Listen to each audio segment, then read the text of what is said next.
Good afternoon, everyone. Welcome to the February 11th Records and Public Safety meeting. Mr. Keys, if I may, can we have a roll call, please? Yes, sir. We'll start with Chair Brown.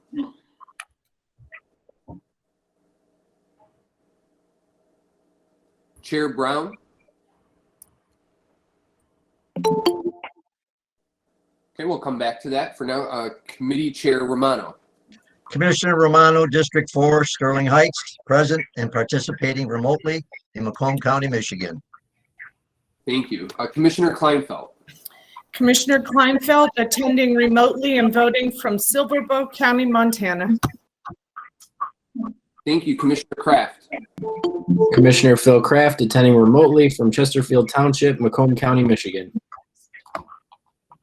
Thank you. Commissioner Haw. Commissioner Haw, attending remotely, Roseville, Macomb County, Michigan. Commissioner Wallace. Commissioner Wallace, voting remotely from Mount Clemens, Macomb County, Michigan. Commissioner Song. Commissioner Song, attending and voting remotely from Warren, Macomb County, Michigan.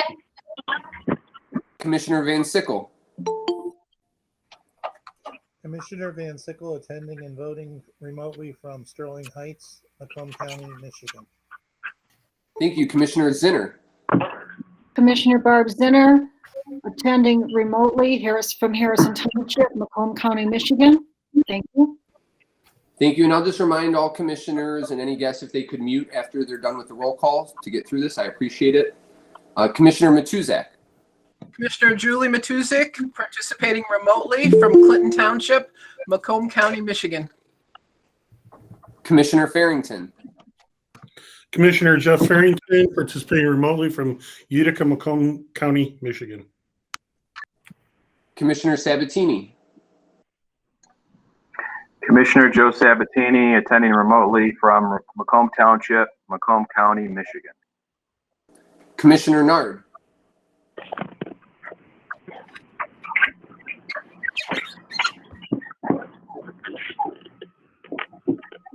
Commissioner Nard. Okay, and is Chair Brown back and available now?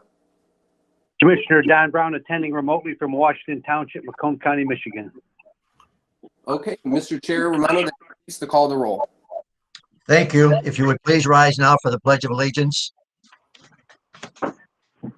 I pledge allegiance to the flag of the United States of America and to the republic for which it stands, one nation, under God, indivisible, with liberty and justice for all. Thank you.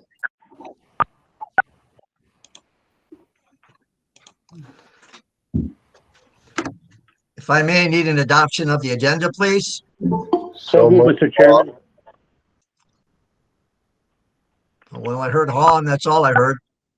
It was Brown second. Thank you. Hall and Brown second. Commissioners, please vote.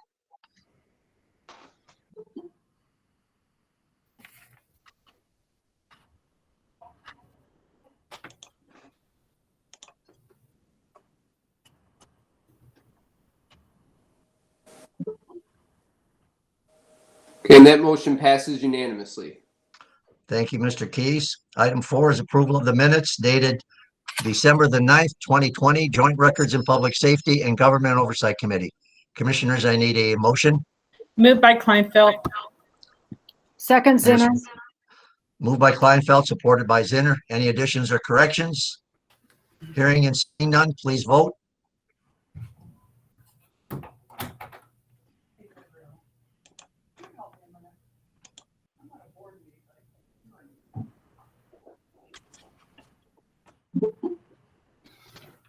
Is it Zoom?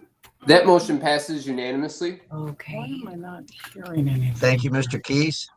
Next item on our agenda is public participation, and any item on the agenda that the public wishes to participate in, now would be the opportunity to do it. We will also have another public participation at the end of this meeting where you can speak to any item that you so wish to do. That's for you. I heard good for you. Turn it off to micro. Hearing and seeing none, we'll move to number 6, which is presentations. Our first presentation is with the prosecuting attorney's office. It's an overview. This is a receive and file. I have prosecuting attorneys, and we have a funding presentation for prosecutor's office. And I believe we have Mr. Macaron, Counselor, you're up. Mr. Chairman, I make a motion to receive and file the report. Sorry, thank you, Chair Brown. I need a support. Sabatini, support. Moved and supported by Brown made the motion. Sabatini supported. I'm sorry. Now you're up, Counselor. Thank you, Mr. Chair, Mr. Chairman, and Commissioners. I want to apologize on behalf of Prosecutor Lucido, who, as we speak, is on an airplane, and we had doubt that he could do this by Zoom from while in flight. And this was a prearranged trip from some time ago. In any event, we're privileged to be here today to speak to you about the Macomb County Prosecutor's Office and the state of affairs that we founded in on January 1st, 2021. Despite the best efforts and valiant efforts of Ms. Jeannie Cloud, who was the interim prosecuting attorney after the departure of her predecessor, the department has suffered from a lack of appropriate management for many, many years. We've come to this conclusion by reviewing actual facts and circumstances, and perhaps it will be valuable to give a brief overview of the department itself. The Office of Prosecuting Attorney of Macomb County represents the chief law enforcement function from a prosecutorial standpoint for approximately 1 million people, if you include both residents, transients, and office workers within the county at any given point in time. With that awesome responsibility, Mr. Lucido has to oversee an Office of Prosecuting Attorneys and support staff. We have found that in both areas, we are highly deficient. In the area of information technology, we are highly deficient. And by way of example, let me just give you some indication. There are 11 circuit court judges that routinely sit in our court at Macomb County.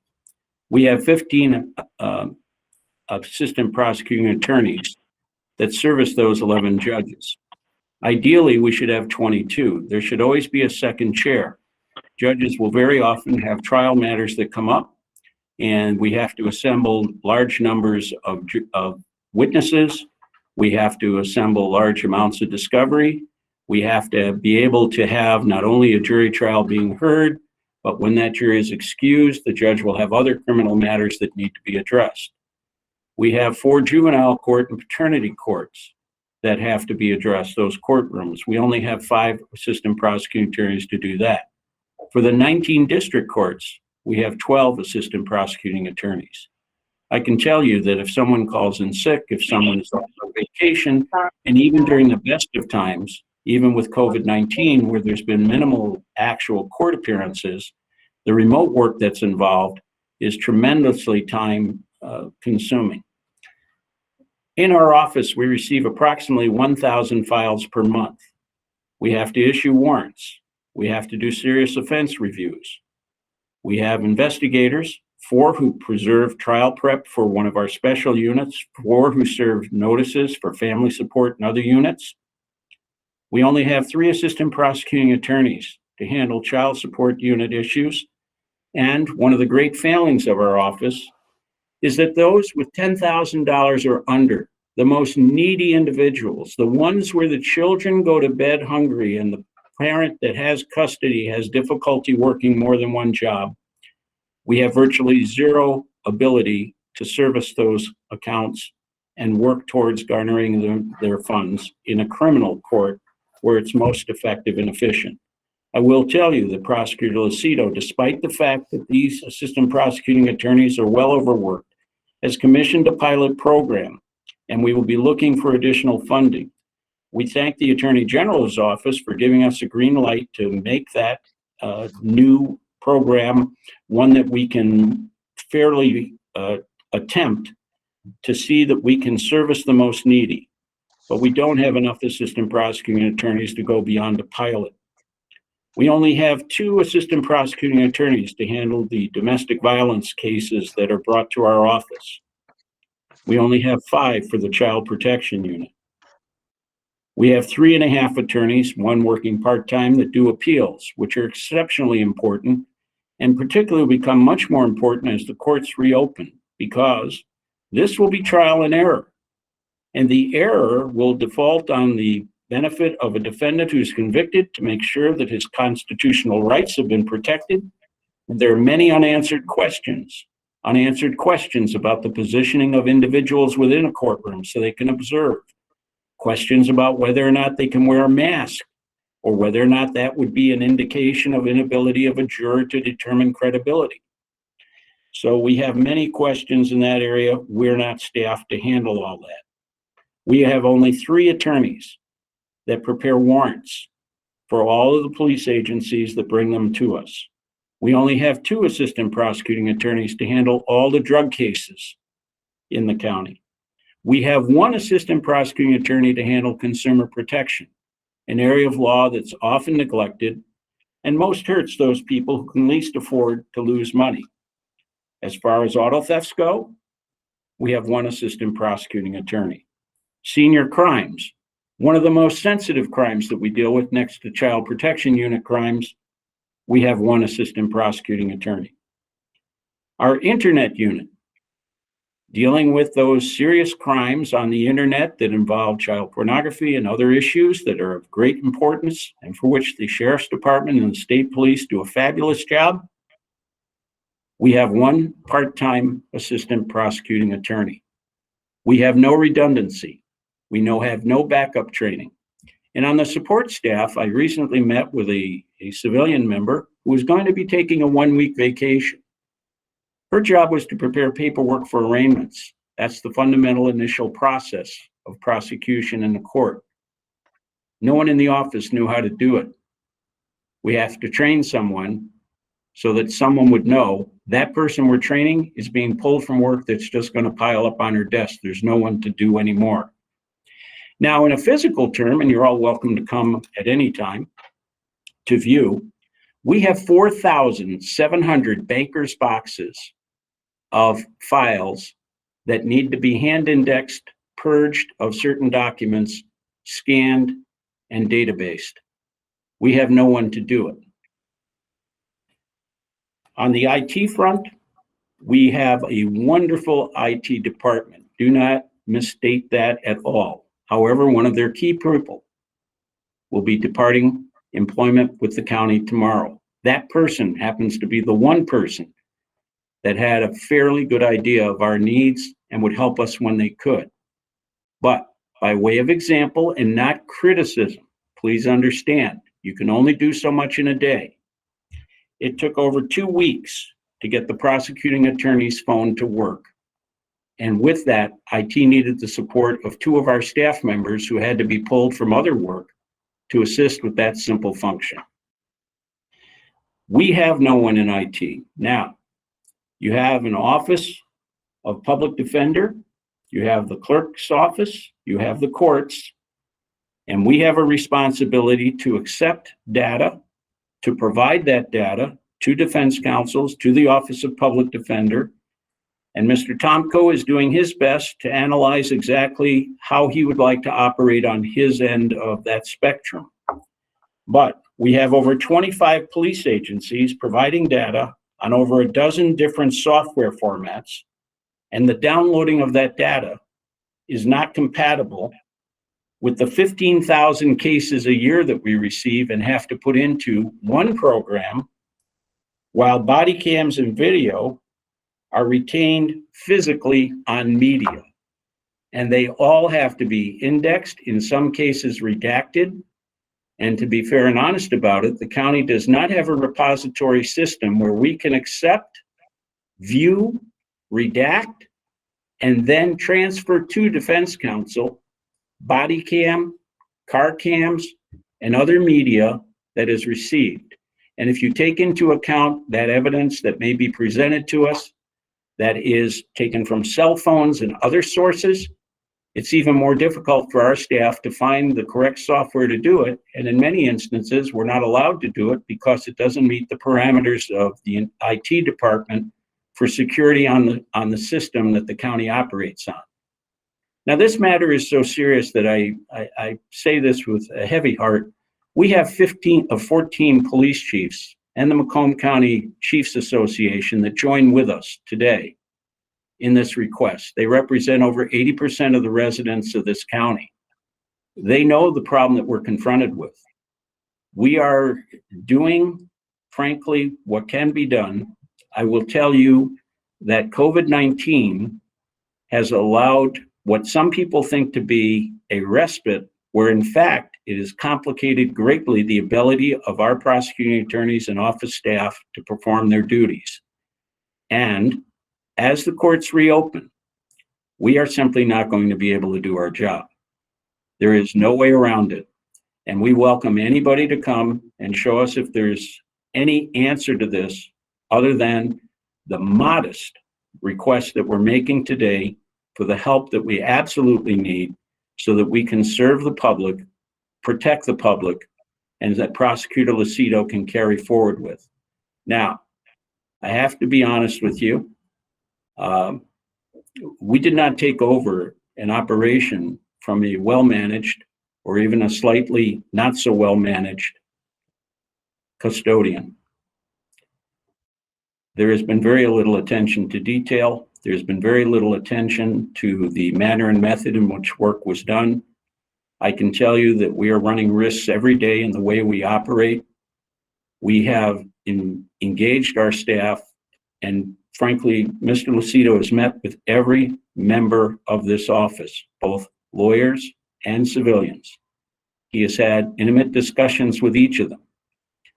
And it is truly heartbreaking to listen to them where they cannot get to certain cases. I will tell you, I recently had to authorize the extradition of 2 violent offenders. We have $5,000 that our predecessor put into the budget for extradition. We now have 2,000 left.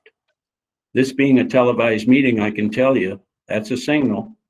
If you get charged and you take off, we have a violent offender right now in the state of Oregon. We can't afford to get him back. We have no money. Mr. Schmiegel has been very helpful of late. I don't want to say he wasn't helped before because I've known him for many years. He's probably one of the greatest assets to this county that one could expect. He has been working with us within our budget, literally looking to move things around, to rob Peter to pay Paul, so that we can at least get to where we need to get. One of the things we're looking at is a court liaison. Someone may say, why do you need that? Well, I'll tell you why. You have 19 district courts, you have 11 circuit courts, everyone has a judge. Each judge has a way of maneuvering their courtroom and monitoring their courtroom and orchestrating how they're going to perform. But we have a limited number of assistant prosecuting attorneys, and any one of them may be called to any courtroom at any time for any reason. We really don't know. Someone, because of COVID-19, may be off for 10 days just because they were exposed to someone. And now we have to have another attorney go to a courtroom that they're unfamiliar with. Well, this court liaison, the person that we're looking at right now, is a respected retired judge who can navigate through the court system and try to systemize and organize and ask the judges to do things in a manner in which we can provide the service that the public expects and that would do justice in the overall scheme of things. We have very little money to work with in those things that you would think would be ordinary and consequential. We have absolutely no ability in the IT department as far as the information technology and software we have. It is absolutely inadequate. We are risking grave errors that will do great injustice or block the ability of us to do justice. This ask that we're talking about, if it gets to a budget amendment, I will tell you, we are already in the process of reducing what we may ask for, because Mr. Schmiegel has been kind enough to say, okay, if we look at it at 10 months left in the year, we can move these funds around here, do this, do that, and we'll see where things go. You can't ask for more than that. So we're working very hard. I know Mr. Lucido looks forward to an opportunity to sit before you and speak to you all. And on a personal basis, let me just welcome all of the new elected officials. Let me tell you that public service is a wonderful privilege, and we're very pleased to be able to work with you hand in glove. Let me also tell you that it does not go unknown. The Office of County Executive has extended every conceivable courtesy to our office, his entire staff, and Mr. Hackle himself has sat in meetings with us to express his concerns and willingness to assist us in any way he feels is reasonable under the circumstances, and we're very pleased with that wonderful relationship. You've got a great county, wonderful people, superb elected officials, and we thank you for your time. I'd be happy to answer any questions. I also have other staff members here that are quite knowledgeable on these matters for those things that I don't know. And believe me, there's volumes I don't know yet, but I do know we're in a lot of trouble. Thank you. Thank you for that presentation, Mr. Macaron. As this is a receive and file, we have a motion and a support. So if I may, commissioners, we can vote. I would certainly appreciate it. No, Chair, we wouldn't vote until after the question and answer. Oh, well, I'm sorry, go ahead.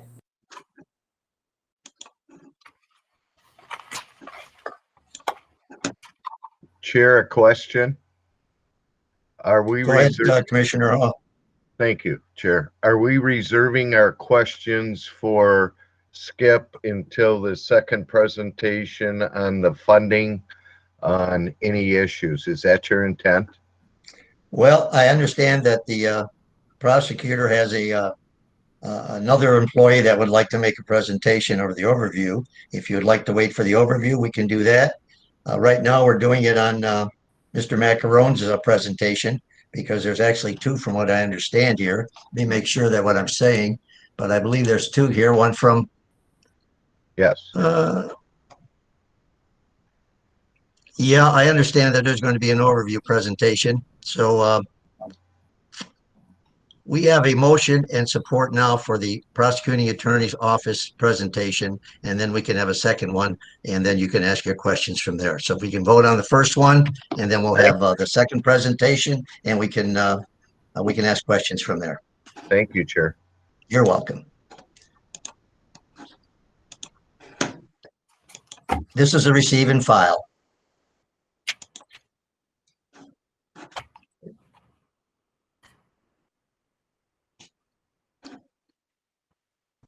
Chair, while we're waiting, my question is only with regard to his review. It's not with regard to the budget presentation.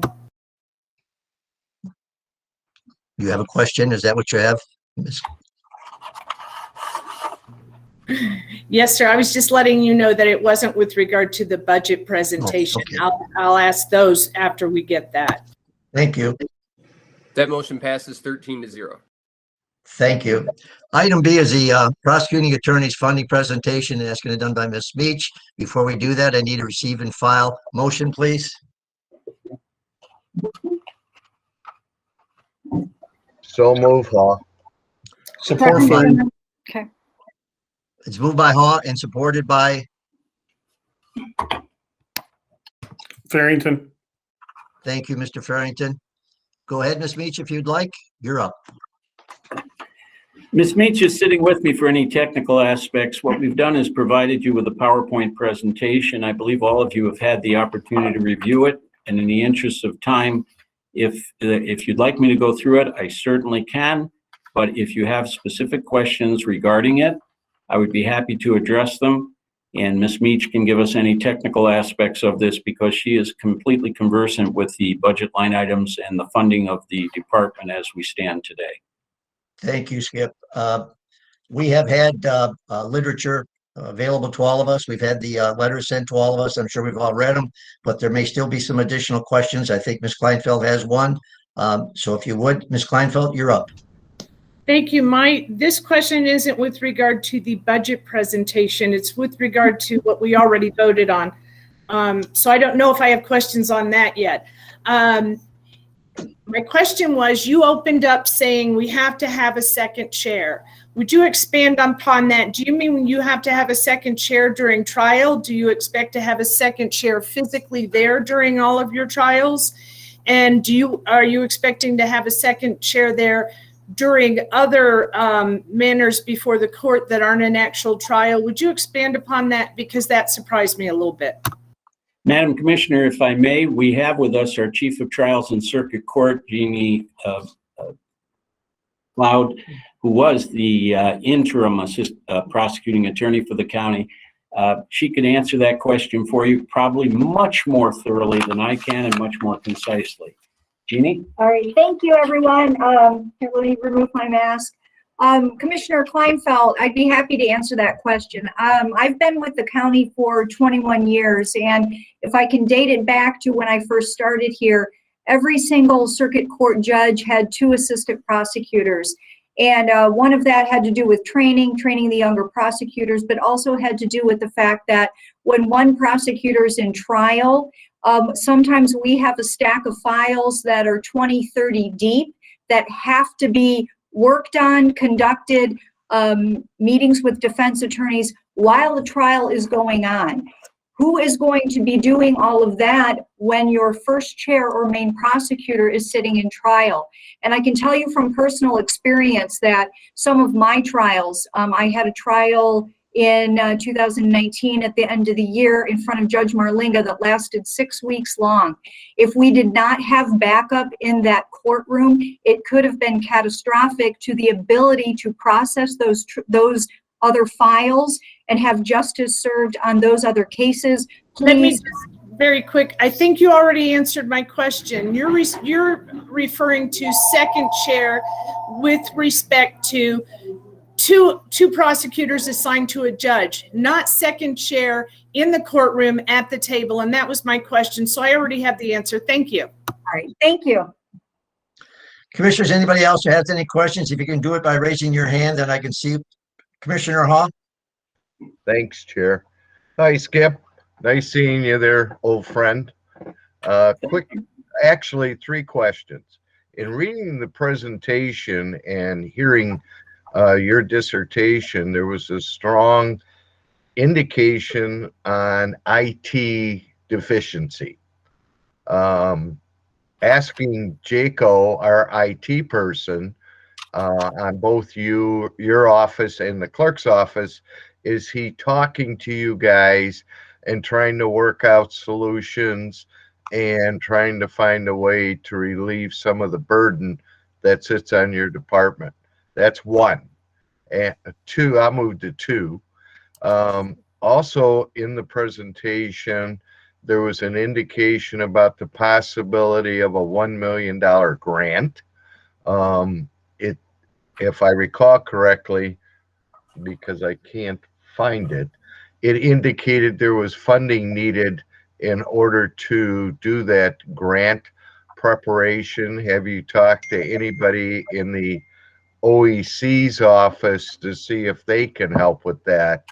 And 3, I know you realize this. I know the OEC office has, in conversations with both you and Pete Lucido, indicated we just passed a budget.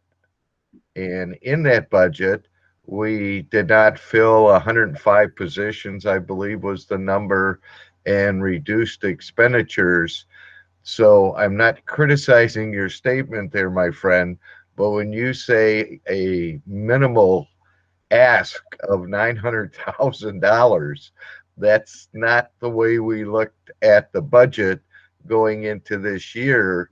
So you've described, and I'm not being critical of the past administration, but in working at General Motors, when I took over a department, if I went to my boss with a description of that, they would have fired the previous supervisor, who I know is no longer there.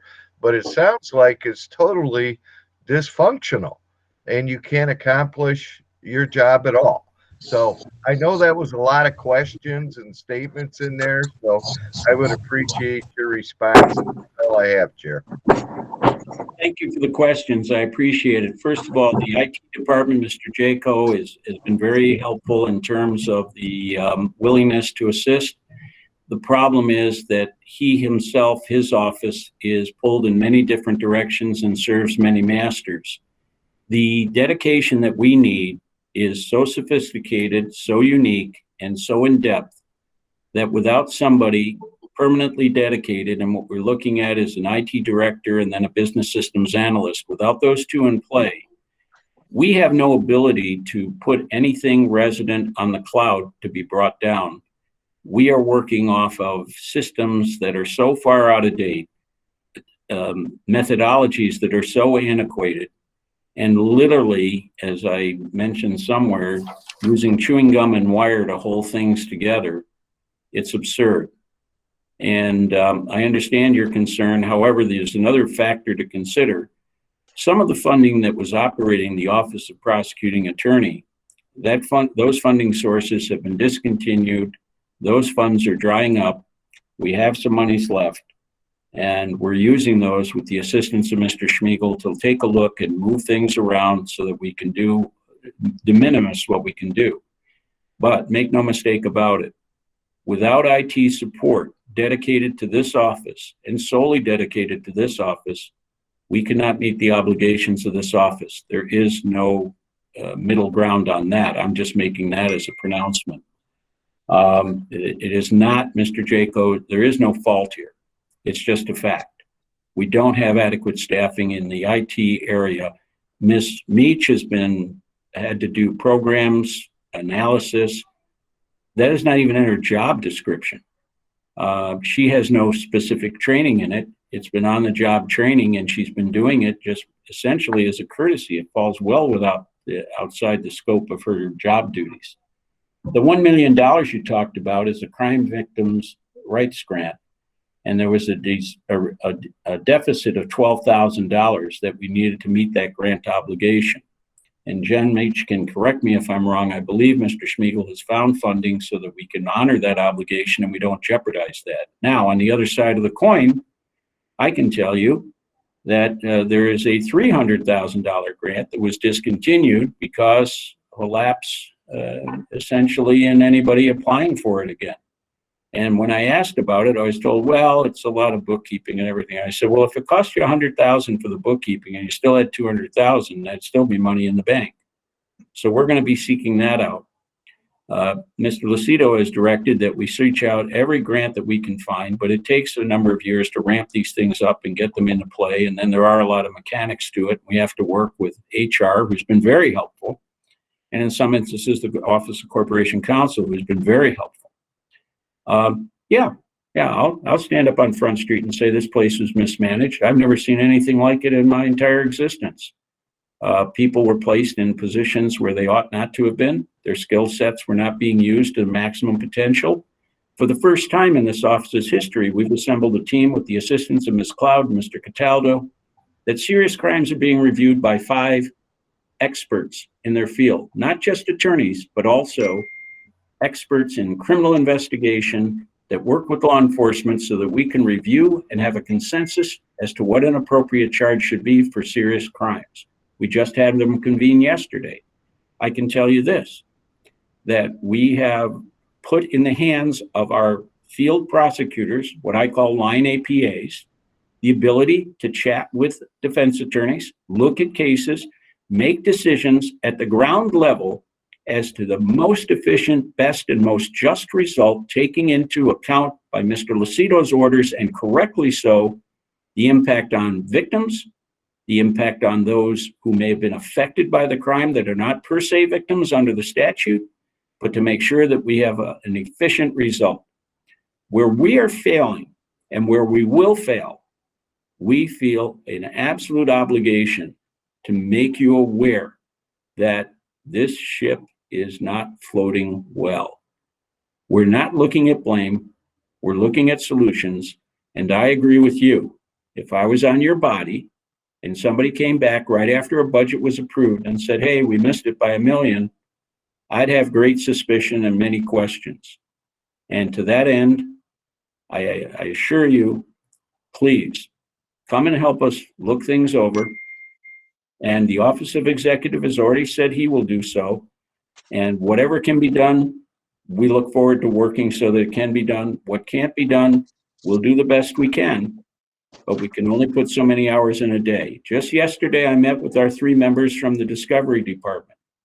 These young ladies have been working without a lunch for days on end because they're so concerned that they can't get their workload done, and they're falling further and further behind.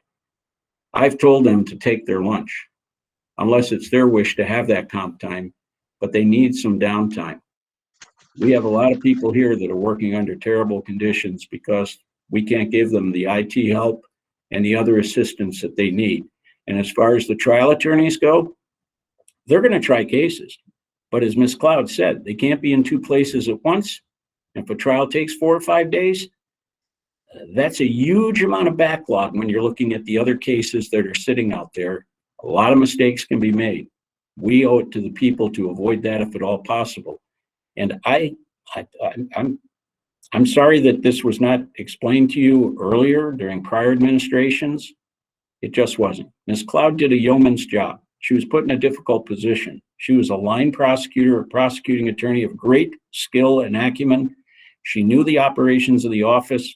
She assumed the duties of prosecutor. She did her level best.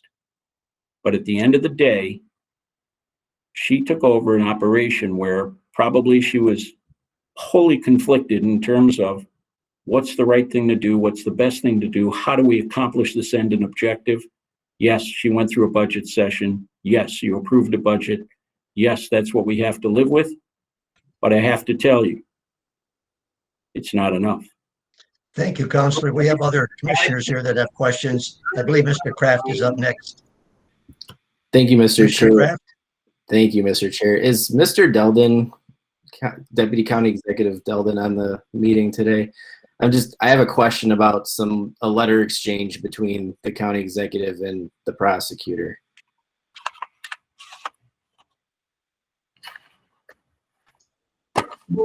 I am present. Commissioner Kraft, I am present. Thank you. I don't know if this is an appropriate question to ask or not, but there was a letter exchange between the county executive and the prosecutor. And there are a couple of things that popped up in there that are under investigation. A camera and some training issues. I was just wondering if there was any updates on that, or if that's something, down the pike that we'll get updates on. Just curious where the status was on that. The answer is we're still looking into it. We don't completely understand what the concern or the question is. As you may recall, Commissioner Kraft, interim prosecutor Cloud came to the board back in May of last year and requested some additional monies to have county-owned security cameras placed within the county prosecutor's office. That is, so we're still discussing that, but we are not doing an investigation, meaning the Office of County Executive. We are not, and we still don't totally understand the question or the motive behind the question. Thank you. That's kind of what I thought with the camera and things, from the past, that these were connected, but I wasn't 100% sure. So I just wanted to check. Thank you, Deputy Delden, and thank you, Mr. Chair. You're welcome. Thank you, Commissioner Kraft. Next up, we have Commissioner Farrington. Thank you very much, Mr. Chair. Skip, appreciate the presentation. A question you probably can't answer today, but I'd like the information if you're to come forward again in front of us on this, is as a percentage of tax revenue, how does your department compare to the similar departments in Kent and Oakland counties as a percentage of tax revenue to that county? And that's all. Like I said, I don't expect you to know it today, but I'd like that for the future. Thank you. Certainly.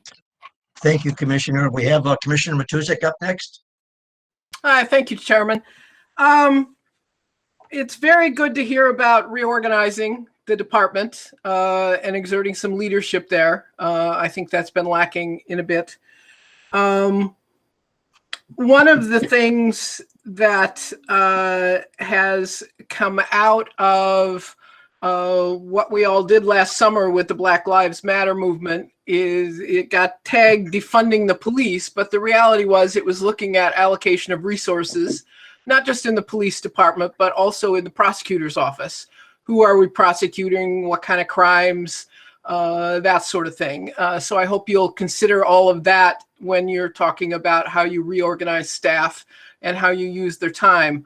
I am totally not unsympathetic to your funding needs. However, I gotta say, every department in this county would love another $900,000 to do their work, which they also consider critical to public safety. It's part of the package. As an editorial comment, I would say that the new prosecutor comes out of a state legislature that has, for the longest time, been telling schools and local government to live within your means. I think the county is trying to do that. And I hope you will find other sources of income. I hope you will try to find some savings. I hope you will reorganize in a way that makes things most efficient for our citizens. And I hope when we go through the next round of budgets that there's more money. But at this point, I got to tell you, the budget's set and there's no extra money laying around. So I wish you well. I hope to hear from you again about how the reorganization is going and how some things can be done differently, that we can do things maybe a little more efficiently. So thank you for your presentation. Thank you, Commissioner Matuszek. We have Commissioner Kleinfeld up. Thank you, Chair. And I know that we're not addressing any of this today. Some of them were somewhat You're curious. correct. I'm sorry, you are correct. We're not addressing any of this today. Go ahead. Thank you. I found the legislative liaison one somewhat curious. We have a hired lobbyist. We have the Michigan Association of Counties, not only lobbyists, but keeps us apprised of legislation that affects counties. The county exec's office has Marilyn Lane, who is also a legislative coordinator, and I'm sure that the exec's office would be happy to work in some capacity with the prosecutor's office with respect to that. It's not something that the other department heads have, and it is a concern to me that it would open up a door for the sheriff wants a legislative aide, the treasurer, because everybody wants to pay attention to what's happening in Lansing and testify before Lansing and everything. The other one was the intern coordinator. I understand the concept, but when you're coming with this kind of money ask, and there's too many attorneys in Michigan, and so the pay for attorneys has dropped because of that. Recruiting into the field wouldn't be something that makes a lot of sense to me. So I would, in the future, I'm sure we'll be diving further into each position. But I just wanted to say, I find those to be somewhat curious. But sustainability of the county budget is going to be the #1 driver of each and everything that we do, and what the county exec brings forward to us. It's not a feeling one way or another about a department. It's the sustainability of the county budget long-term. And I just wanted to say that. Thank you, Chair. You're certainly welcome. Thank you, Commissioner Kleinfeld. Well, there's no doubt in my mind, Mr. Macaron, that you have a difficult road to go. And I'm sure that I speak for all the commissioners. Is there something that we can do to help you? I'm sure that the executive office, all the different departments, anything that we can do to help along, we certainly will do to the best of our ability. And with that being said, we have now a motion to receive and file. And if you would, commissioners, please vote.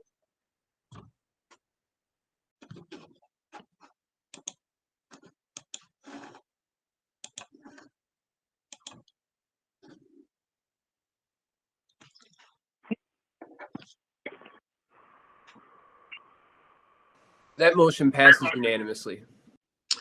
Thank you, Mr. Keys. Number 7 is department recommendations. A is the contract, unique food service contract, juvenile justice system for $80,000. And we have, who's going to speak on this? Nicole Surratt. Nicole, are you on? No, it'd be Rhonda Westfall at the Juvenile Justice Center. Well, then we'll take you, Ms. Westfall, if we may. All right, thank you so much. Good afternoon, and thanks for your Chair, and Mr. Chair, don't we need a motion to receive? Now we need a motion to forward it to full board. You're right. I apologize. If I may get a motion and a support. Commissioner Brown makes that motion. Support? Support, Song. Song, makes the support. Commissioner Brown made the motion. I'm sorry, Ms. Westfall, you're up now. All right, thank you. Thank you so much and good afternoon. I'm here to request that the board renew the Juvenile Justice Center's contract with Unique Food Management. The new terms of this renewed contract would be February 1st of this year through December 31st of 2021. So that would take us through the end of the fiscal year. The contract amount is essentially the same as the prior contract. Actually, it's $535 less. There is one change in the contract. The dinner meal price going from $2.95 a meal to $3.01 per meal. In addition, the new contract includes an addendum for Unique to also provide breakfast and lunch meals as needed, which is included as part of that $80,000. And that may seem illogical because it's additional meals for the same price. There's two things driving that. Our population, of course, is very low right now due to COVID, and the lunch and breakfast meals are significantly less than the dinner meals. So we're basically asking the board to renew a contract that includes 2 additional meals a day for the same amount. The reason that I'm asking for the renewal on this is we recently vacated the one full-time food service staff that we had here. We had actually gotten down to 1 person due to our low population. We have a couple vacant positions that we've intentionally left vacant because of the low population. So most recently, our only full-time food service employee, who was the food service director, has vacated that position. We don't want to fill it right now. We prefer to do something more cost-effective for the county and the facility, and just watch the COVID and watch these population numbers and see what happens. So we're basically asking just for the renewal of that existing contract, not asking for any additional money, and there would be a significant savings right now for the county for the wages and benefits of those vacant positions. Thank you, Ms. Westfall. Commissioners, any questions? Seeing none and hearing none, please vote. Chair, there is a speaker. Sorry. Chair, if you check the details button, it'll let you know where I the can't speakers check the are. detail buttons. If you want to make a comment, go ahead, Ms. Kleinfeld. Oh, no, I wasn't one of the ones that requested to speak, but thank you, Chair. Okay, who would like to speak on this matter? Chair, Seeing it's none and hearing, I'm sorry. Chair, this is Michael. Obviously, I can have access to the blue button that you're seeing. Commissioner Sabatini has requested to speak using the agenda management system that we use. Thank you, Mr. Keys. Commissioner Sabatini? Thank you, Please go Chair. ahead. Just a quick question in regards to this contract. You said this is a renewal. Just curious why the term of this contract is only 11 months. Well, I took it intentionally just through the end of the fiscal year. If it's something that we had to bring to a close sooner, we could. I didn't want to go out too far. I thought maybe we'd be getting into post-COVID. I'm not sure there was a real method to it. I just took it through the end of the fiscal year. Okay, and I did notice in the contract that we can terminate it or the provider could terminate it at any time, correct? That is correct. That is correct. Okay. All right, thank you, Mr. Chair. Thank you, Commissioner Sabatini. Commissioners, if you would, vote please.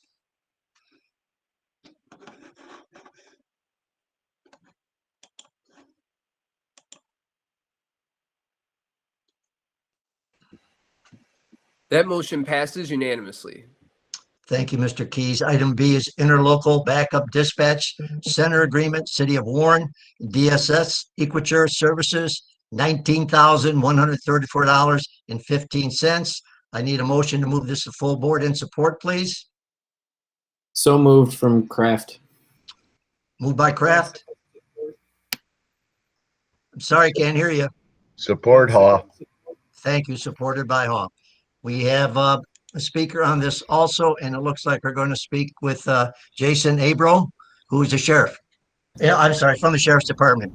Mr. Chair, you may want to mention to Commissioner Van Sickle that we can't hear him. His volume is too low. I think you just heard it. Thank you. Commissioner Van Sickle, if you didn't hear that, your volume is too low, so if you turn that up, we'll all be able to hear you. Is this better? You better keep turning. Hello? That's fine. Jason, you're up. Board Chair and Board of Commissioners, can you hear me? Now we can hear you. Okay. The first item on the agenda is the interlocal backup dispatch agreement between the County of Macomb and the City of Warren. It's my understanding that we have been in agreement with the City of Warren and the County of Macomb, and we're looking to extend this contract. Further details, if you have any questions on this, Brandon Lewis is also here with us today to answer any questions based on this agreement and contract that we wish to have signed between the City of Warren and the County of Macomb. Thank you, Jason. Commissioners, any question? We have a motion and Commissioner Sabatini, quick question. thank you. Jason, Go ahead, Commissioner Sabatini. Can you just take us through kind of, does the City of Warren have its own dispatch center and we're just backing that up?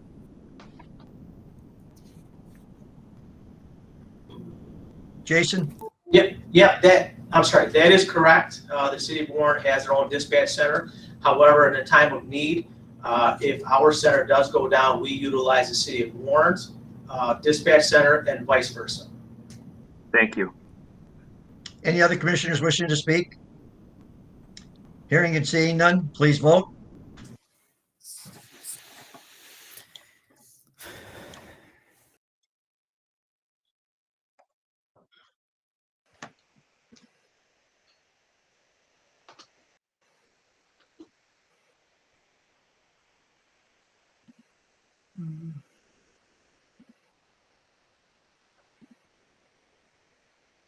That motion passes unanimously.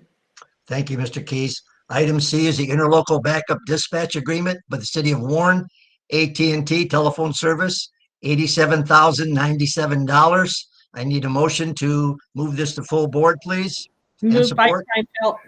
Support Farrington. It has been motioned by Kleinfeld, supported by Farrington. And we have Jason, you're up again. Fantastic, thank you. Again, this is another agreement, interlocal backup agreement between the County of Macomb and the City of Warren to provide AT&T telephone services. It's for both agencies to utilize the service, whether we would entertain Warren at our dispatch center or vice versa, whether we would provide services from the Warren dispatch center. In my understanding, this is a continuing agreement. It's an agreement that needs to be signed by the County of Macomb and the City of Warren. Thank you, Jason. Commissioners, any questions? Hearing none, please vote. We have a motion. This is to move it to full board. Commissioner Romano has a question. Okay. Staff, could you please notify me when somebody has to speak so I don't have to interrupt them all the time? I'd appreciate it. I'm sorry. Go ahead, Commissioner Matusek. Well, it's more a newbie question here. Go ahead. We're doing all of these agreements with the City of Warren, which I understand. I've read them all. Does the county provide dispatch services to the rest of the communities in the county, and Warren provides it separate? Somebody know the answer to that? Do you want to answer that, Angela? Yeah. Angela? Sorry, Liz. Yeah, for Macomb County Sheriff's Office, we dispatch for Clinton Township Police, Sterling Heights Police, and Macomb County Sheriff. Warren dispatches for Warren Police Department and fire only. So we have multiple fire departments as well for Macomb County. All right, but the other communities, Roseville, East Point, St. Clair Shores, they do their own dispatch? Yes, we have it. I can answer. We have a combined one for Roseville, East Point, and St. Clair Shores that doesn't go through the county. Okay, thank you. Thank you, Commissioner. Any other commissioners? Hearing and seeing none, would you please vote? And commissioners, if I may, when you want to speak, if you would hit the green button down at the bottom, request to speak, so staff can know and I can also know that somebody's there to speak, I'd appreciate it. Thank you. Now, if you would please vote.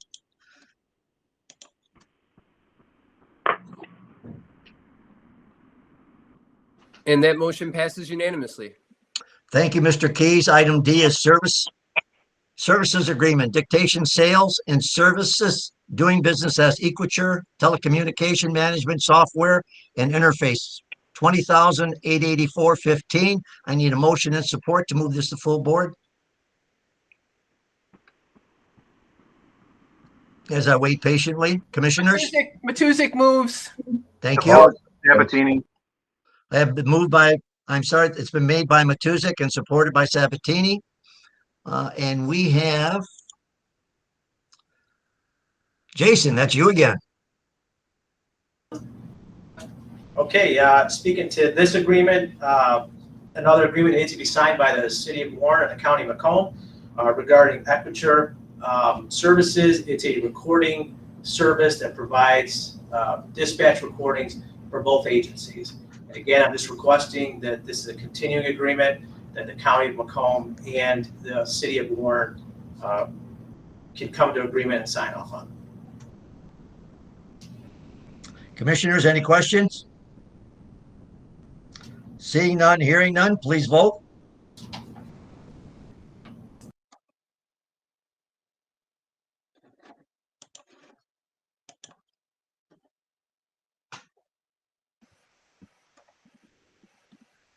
And that motion passes unanimously. Thank you, Mr. Keys. Item E, purchase. It's a Professional Pride Incorporated 911 Realty Basic Software Simulator, $45,285. I need a motion and support to move this to full board. Commissioners? Motion by Hall. Support Farrington. It has been a motion made by Hall, supported by Farrington. And if we may, we will have Robert, looks like Robert Doherty's going to speak. Mr. Doherty, you're up. Thank you. Good afternoon, Chair. I'm going to cover a few of the highlights if I may take the time to do so. But this call-taking dispatch system has one instructor computer and 5 student computers, multiple phone lines, both 911 and non-emergency, to simulate reality of dispatch center. Allows new hires to have foundation in call-taking prior to handling 911 calls in the center. Offers the ability to simulate true environment of the 911 dispatch center. All 5 students can be on the same call at one time. It's one-time cost. It's a purchase. There's no annual fee, so we own the system once we purchase it. And it's an allowable expense through our 911 state surcharge monies. To my right, I do have Dispatch Supervisor Elizabeth Bagos with me, and she has some firsthand knowledge if anybody has any additional questions. Thank you, Mr. Doherty. Commissioners, do we have any additional questions? I do have Commissioner Matuzak on the list, Chair Romano. Commissioner Matuzak, if you would, please. Thank you. We're buying this outright by my reading of this. Does it include updates to software as new software becomes available? So there won't be any software updates for this. It's completely customizable. Once we buy it, we customize it to our center and how we take calls, and that's it. There's no maintenance fees or agreements or anything like that. Thank you. Any other commissioners, any questions? Hearing and seeing none, please vote.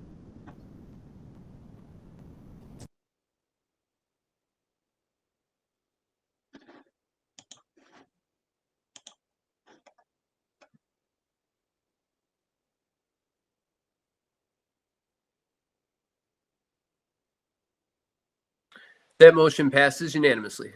Thank you, Mr. Keys. Item E is purchase Professional Pride Incorporated 911 Realty Basic Software Simulator, $45,285. Commissioners, I need a motion and support to move this to full board, please.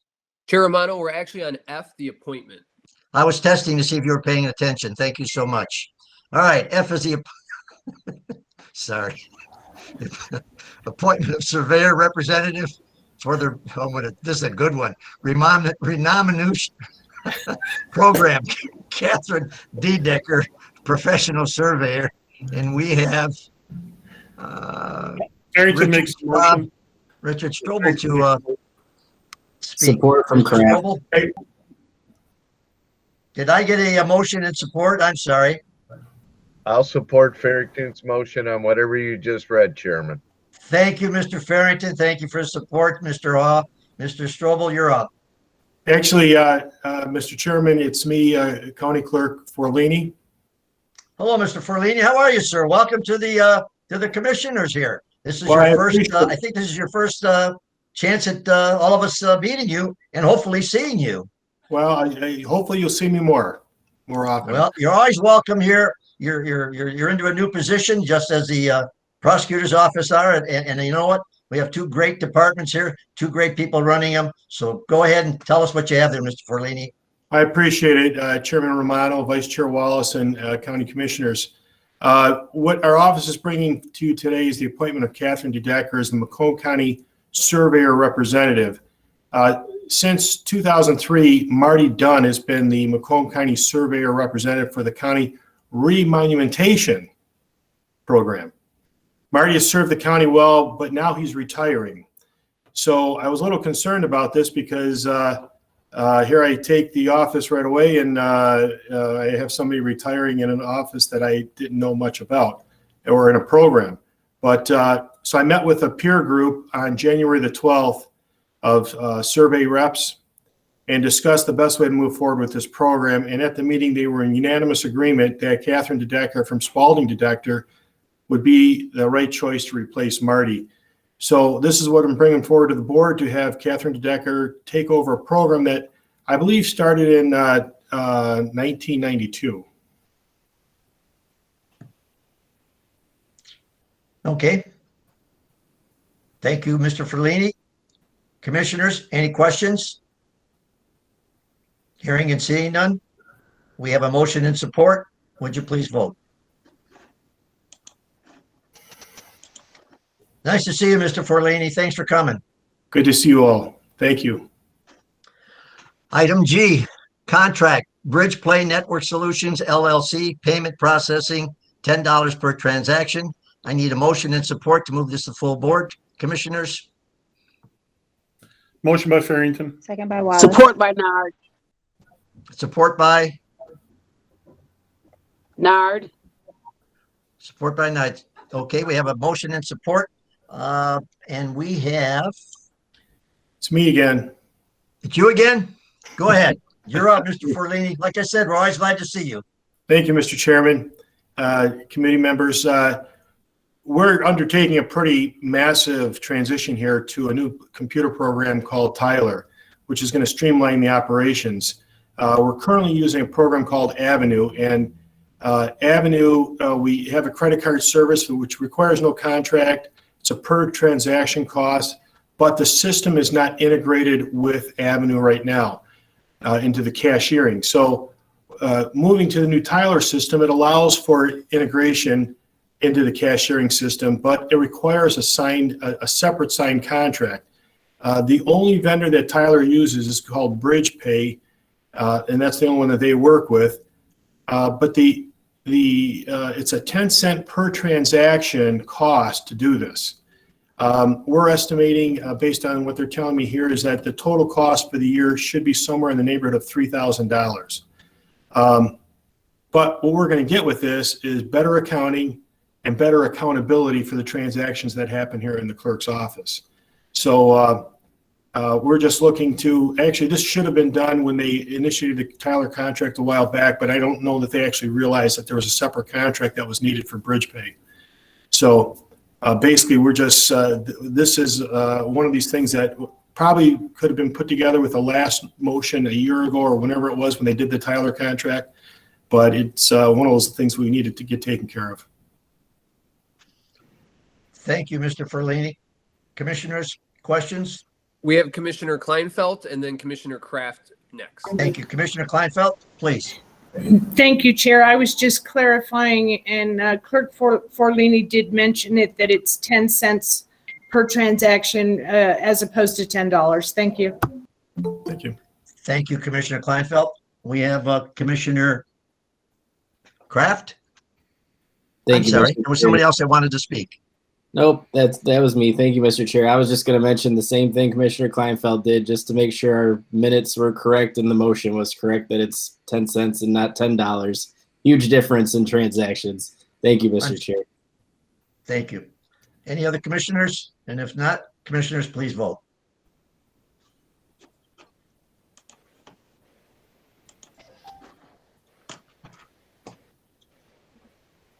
That motion passes 13-0. Thank you, Mr. Keys. We now have number 8, which is new business. Commissioners, anybody have any new business? Commissioner If not, Hall, just go Commissioner, ahead. I'm sorry. Commissioner Hall, yes, please. please go ahead. If we could, I would like to take a moment of silence in the passing of former County Commissioner Betty Slindy, who I believe was the longest serving county commissioner out of the city of Roseville. Very dear friend and will be surely missed. I believe she's second only to Chairman Don Brown. I thought I read 32 years, and that I knew Betty even before that when she was principal over at Fountain School. So if we can, with your concurrence, a moment of silence, please. Be only for, I think, let's do that.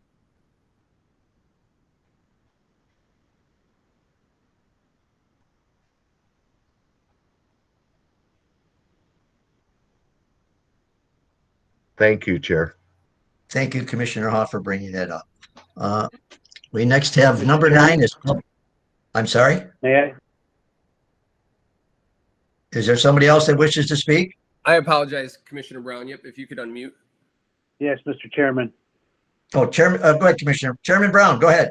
Yeah, I want to say a word about Betty Slindy, who was a colleague of mine for many years on this board.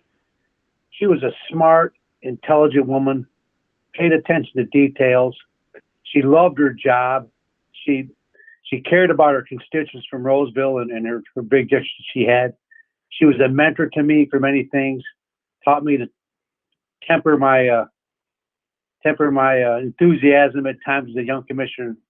And she was a quality person. She had high integrity. And that's why she was loved and stayed in office for so many years, because people respected the work that she did for them on their behalf. And she's going to be sorely missed. She's a very smart woman, good teacher. She was in education for her whole life. And I can't say enough good things about Betty Slindy. And she's a role model for us all to follow, those of us who knew her. And obviously Harold knew her even a little longer than I have, but she was certainly a fine commissioner. And I just want to put it in the record that, and thank you, Mr. Hall, for offering the moment of silence, because it's definitely worthy. And lost another good person today, or the other day. So first, her arrangements will be at the Call Funeral Home on February 14th. And that's at 27803 or 27830 Gratiot Avenue in Roseville. They're going to have a ceremony. I think that starts at 3 o'clock on the 14th. And then the funeral mass will be at 10 o'clock the following day at Holy Innocents Catholic Church in Roseville. So you can see the board staff for information for those you wishing to attend. So anyway, Betty Slindy, good colleague, and she'll be missed. Thank you very much, Mr. Chairman. Thank you. I'm sure she'll be sorely missed. May she rest in peace. We're back to public participation. This is the second opportunity for people who want to participate in public participation. The second opportunity for public participation is for those who really wish to speak for a minimum of 3 minutes or on any issues other than what was on today's agenda. And for those that really want to speak during the public participation, please, if you, according to the adopted board rules, so that you understand, personal attacks, coarse or nasty language, derogatory language, cursing, that sort of stuff, it's not going to be tolerated. Individuals using such language, they're going to be removed from this meeting. Also, those who call by phone for public participation will be asked to speak first in an orderly manner, and then we'll get everybody. And those who join virtually will be asked to type their name into the Google chat box, and those names will then be called on in the order in which they were received. If you would, please, we need your name and the city or address that you're at. So I'm sure we have somebody from public participation. Staff, if you could and would, help me along here, and I will record names and let the speaker speak as you give them to me. So do we have people here from public participation? Chair, it doesn't appear that we have anyone on the phone, but we do have quite a few that have appropriately entered their names in the chat box. Just a reminder to the public that raising your hand is not part of the system. You will need to put your name in the chat box. First, we have Sammy Lewis, and on deck is Lily Hanson. Okay, Mr. Lewis, is it? I'm Miss. sorry, Sammy Lewis. I don't know if that's a Mr. or Miss. And then we have, I'm sorry, who was the second one, staff? Miss Dib? On deck is Lily Hanson. Lily Hanson. Okay. Sammy Lewis, you're up. Hello, my name is Sammy Lewis. I live in Detroit. Prosecutor Lucido has chosen to co-sign the Jim Crow segregationist tactics and behavior that has been utilized against BLM protesters in Shelby Township. On January 25th, 2021, 6 additional BLM protesters were served with warrants for their participation in the October 24th action 3 months after the fact. The previous prosecutor didn't even sign off on these charges. In addition to the brutality we faced in October, these charges make it clear that Black and brown people and anyone who stands up for us are unsafe and unwelcome in Macomb County. Armed civilian militias stalked our march and did not face the aggressive force that we did, which shows an allyship between right-wing extremists and the police force. This sort of allyship has been seen all over the country and encourages right-wing extremists to be violent towards the BLM movement, just like Kyle Rittenhouse. The tolerance for racism and violence must be challenged by not only activists, but by elected officials and representatives as well, though many of these officials haven't spoken up because of their own involvement in state violence. These charges showcase political violence and retaliation in response to the backlash officials received following the storming of the Capitol. These charges, new and old, are outrageous, but furthermore symbolizes the history of Shelby Township as a sundown town that will take any and all measures through state violence and intimidation in order to assure and uphold white supremacy. To stand for justice is to be anti-racist. Drop the charges. Thank you, Miss Lewis. We now have Lily Hanson up next, please. Miss Hanson? Hi, my name is Lily and I'm from Macomb County. Can you hear me? Turn up your volume just a bit if you would, please. Hi, my name is Lily Hanson and I'm from Macomb County. Go ahead. So I also am here to discuss Prosecutor Lucido's actions of pursuing felony charges and signing off on 6 more charges against Black Lives Matter protesters from October 24th. As I understand, this committee has oversight over the prosecutor's office. So I grew up in Macomb County, and the sad fact is that racist and fascist attacks were almost everyday occurrences by both everyday people and the police. But the problem is that no matter how much anyone speaks out about these attacks, nothing ever happens. Instead, the people who speak out are gaslit into unbelievability or criminalized. So when we tell you guys that on October 24th, the police stalked us, beat us, pointed guns at us, attacked us while we were still on the sidewalk, and arrested us, and that some of us feared for our lives, not only are you demonstrating that you are complicit with racist attacks and that you don't care about your constituents, but that you're happy to sit idly by while charges are being pursued against victims of police brutality using evidence from police departments who have obvious misconduct issues. You contribute to Shelby Township being a sundown town. Some of your social media accounts are riddled with specially chosen quotes by civil rights activists like Martin Luther King. But far from proving that you're not racist, what we all see from those quotes instead is that you're perverting Black history for your own gain without even understanding the greater depth of that history. It's intentional whitewashing, and it means you're exploiting people who have been exploited for the duration of this nation's history just because it serves a racist personal purpose. In regards to the charges against protesters, correct me if I'm wrong, but some of you, including Prosecutor Lucido, have a history of attending protests. Do you think you deserve to have felony charges for going to these protests, or are charges only reserved for Black people and those fighting for Black and brown lives?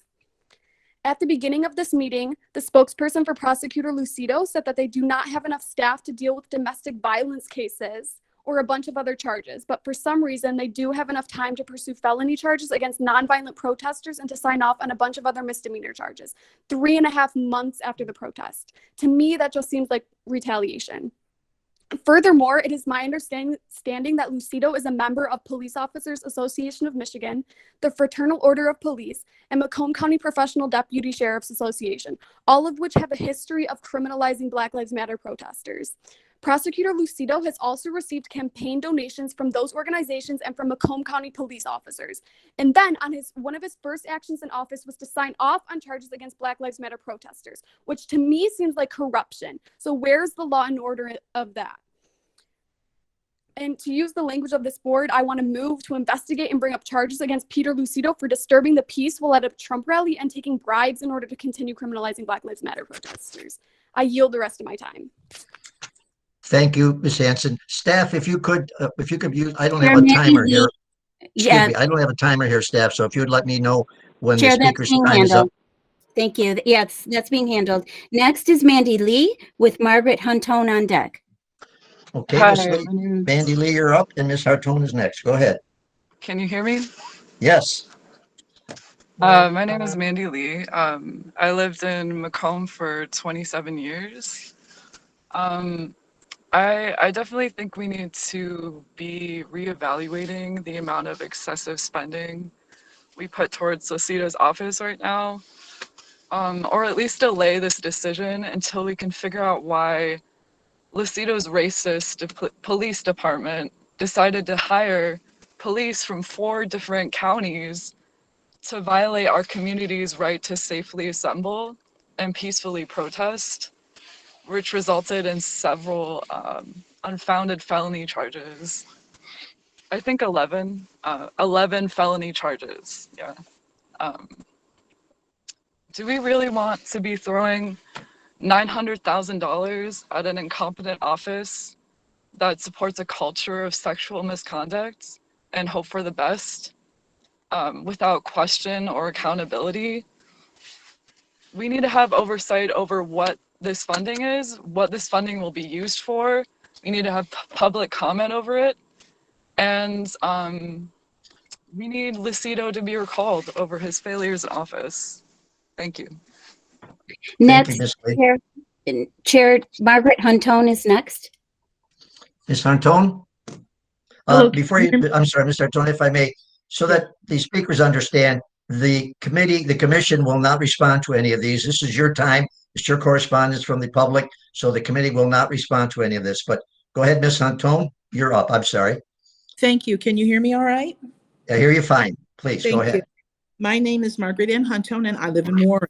My remarks today reflect my concern about racism in Macomb County, specifically the actions of County Prosecutor Lucido and the economic impact of racism. Mr. Lucido's decision to file new charges against additional people who participated in the October 24th Shelby Township rally to protest Police Chief Shalid's racist remarks implies Mr. Lucido's hostility towards people of color in Macomb County. These charges come more than 3 months after the event and should be dropped. If Macomb County is to prosper in the future, it must attract businesses that provide high-paying jobs. And to do that, it must be seen as a welcoming and inclusive community with a ready workforce of young, highly skilled workers. But until our city and county governments recognize that young, highly skilled workers are going to be racially diverse and must be treated with the same level of respect currently afforded old white people, the young, highly skilled workers are going to go live elsewhere, and the businesses that need these workers will not locate in Macomb County.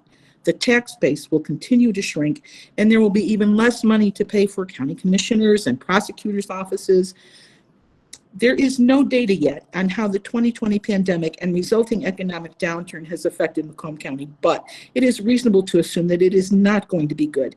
And as long as the city and county governments tolerate racism in government employees and public spaces, Macomb County will see an economic downturn from which it will not recover. Thank you. Thank you, Ms. Huntone. Chair Brendan Scorpio is next with Mark Cohen Jr. on deck. Mr. Scorpio, you are up. Can y'all hear me? Yes, we can. Thank you. Awesome. So yeah, I'm going to continue to reiterate the Mr. things. Scorpio, can you tell us where you're from, please? Oh, my apologies, Detroit. Thank you. Go ahead.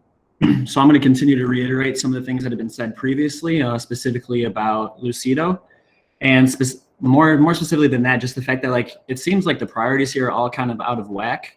you have an office here that's asking for more money and doesn't have the ability to handle things that actually matter, such as like stopping people who are engaging in domestic assault, domestic violence.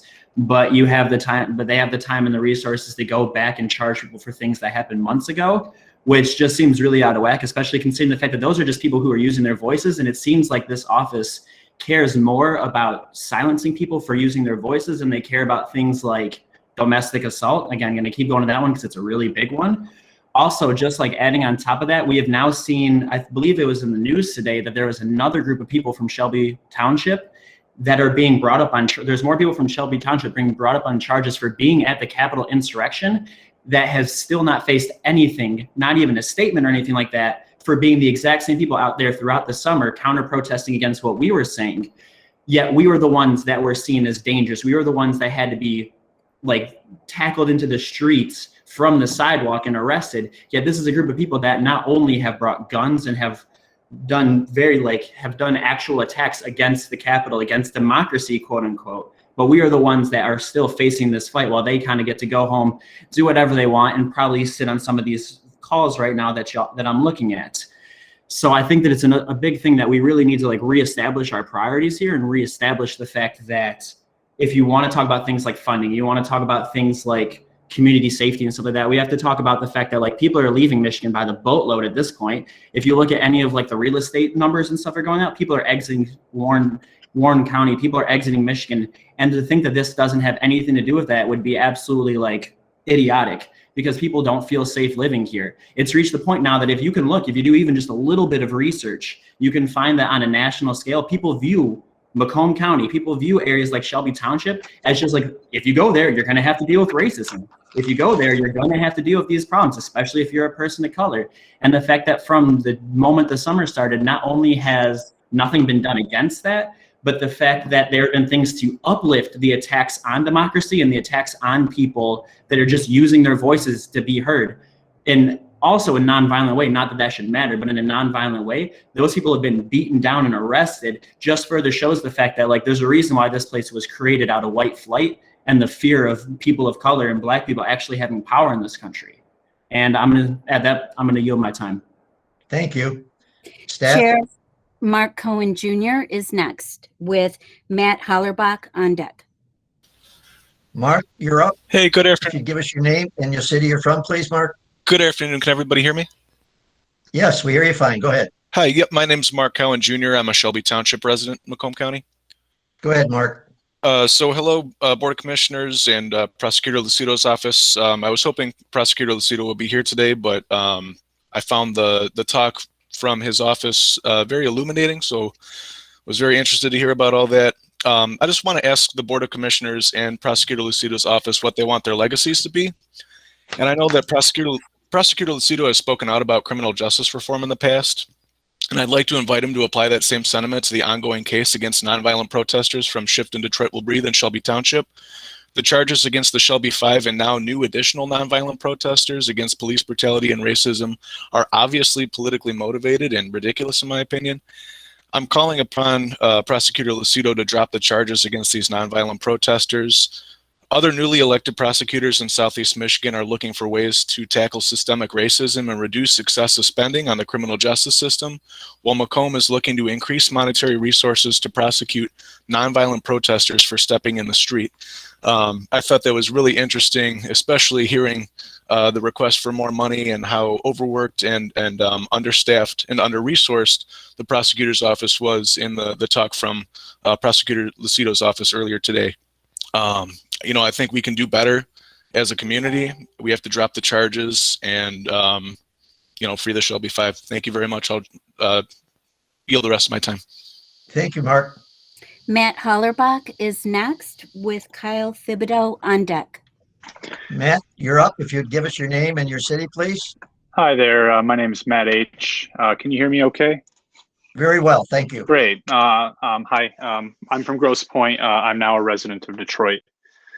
And I'll flag that I am from Grosse Pointe, and so I do have some idea of what it's like to live in a town that has a legacy of being a sundown town with, like, you know, really bad kind of nationally infamous segregation.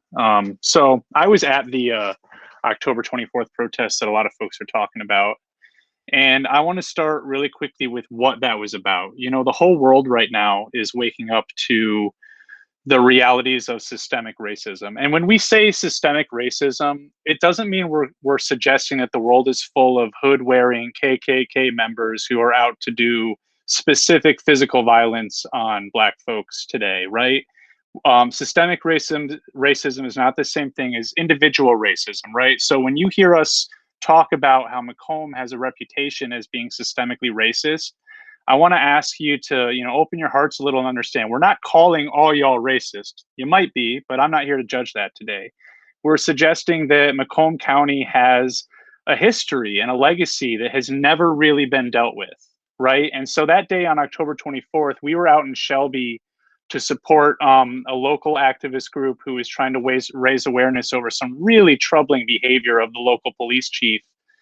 And we wanted to have a protest. We wanted to bring signs and bullhorns and chant and sing and dance, and we wanted to go for a march in the streets. Now, if you're a student of American history, you know that street protests have kind of a really sacred place in some of the most crucial moments of our history when we face some of the worst parts of ourselves and decided to do better. And that's what we were trying to do in Shelby that day.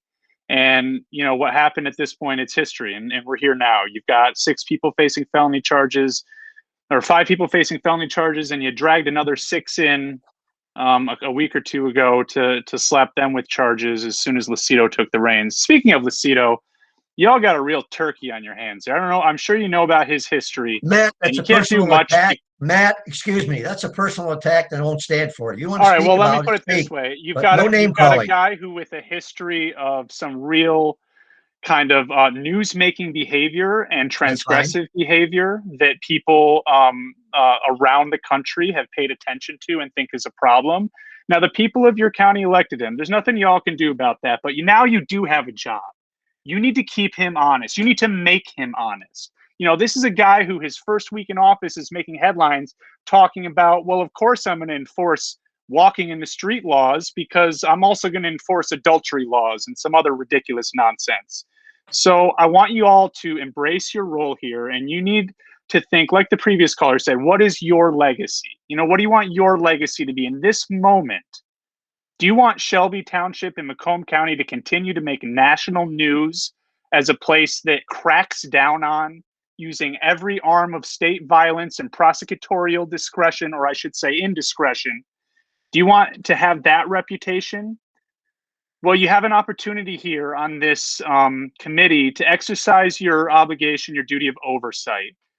You had this guy in this morning talking about how the office is such a mess and in such a shambles, they need almost $1 million more. But y'all are going to sit by and let this office sign off on new charges. And by the way, I was there that day. You didn't sign off on charges for people who did stuff. You signed off on charges for Black leadership of that organization. You need to do better. Thank you, Matt. Who do we have up next, Steph? Kyle Thibodeau with Sima Akiandia, and I apologize for the pronunciation error, on deck. Kyle, you are up. If I may have the city and where you're from, please, Mr. Thibodeau.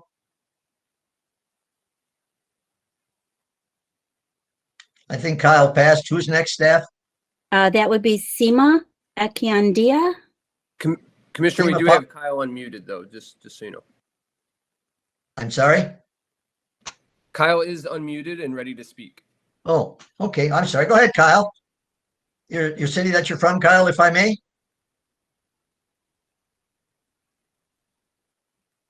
Mr. Thibodeau. Mr. Thibodeau, there seems to be an issue. Maybe you could get that resolved prior. You do seem to be unmuted, but the microphone's not working. So, Commissioner Romano, if you want to move on, we can try to work with Kyle to get that resolved. Thank you, Mr. Key. Chair, I'll come back to Kyle after Sima Akiandia. It's Sima Echindia. Hi, Ms. Ekindia, if you would, your city that you're from, and you're on. This is Sima Echindia, and I'm from Shelby Township, and I want to say hello to Jeff Farrington, our rep from my area, and to the others, and welcome all you new commissioners on board. I want to talk about the fact that As a resident for the past 20 years and a taxpayer, my husband and I are thoroughly embarrassed to be part of this system called Shelby Township, Macomb County. We have been forced upon us an election of Lucido, who is an embarrassment to Macomb County, stating as a prosecutor that he would enforce this, the young man who mentioned adultery and all kinds of other laws in spite of his own track record, but had the plenty of time to add 5 more charges that were totally unnecessary, and I'm sure were not cost effective. If he's looking for a budget problem, definitely not cost effective when he added on those charges. He's spending the money, my taxpayer money, addressing charges that are definitely persecuting the Black and brown leaders of a very nonviolent march until the Shelby police attacked them. And I am a witness. I was ticketed that day while driving behind the march. They were attacked by the Shelby police. I will swear to you in court that this was totally provoked. In the meanwhile, we were watching from across the street the Proud Boys standing fully armed that were being smiled at and waved at by the police. These are the Proud Boys that marched on our Capitol and caused an insurrection. So we are now known for supporting insurrectionists and prosecuting marchers, Black Lives Matter marches. And that is unforgivable.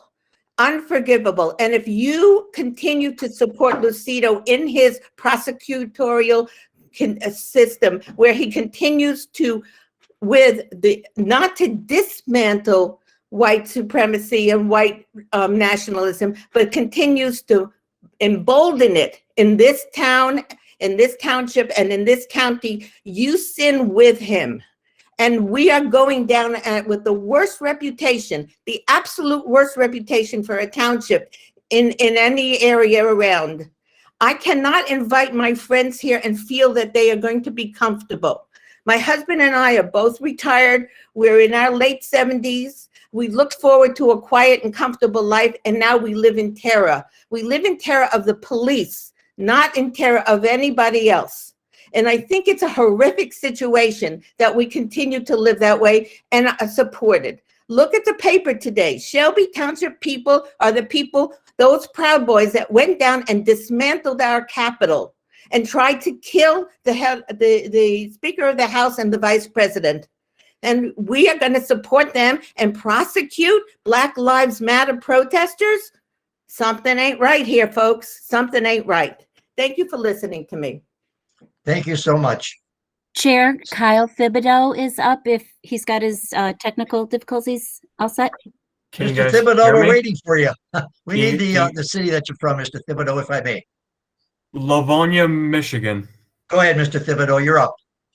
All right, first off, what that commentator whose name is Matt, you were saying that like he was quote unquote doing a personal attack? No, that's called honesty.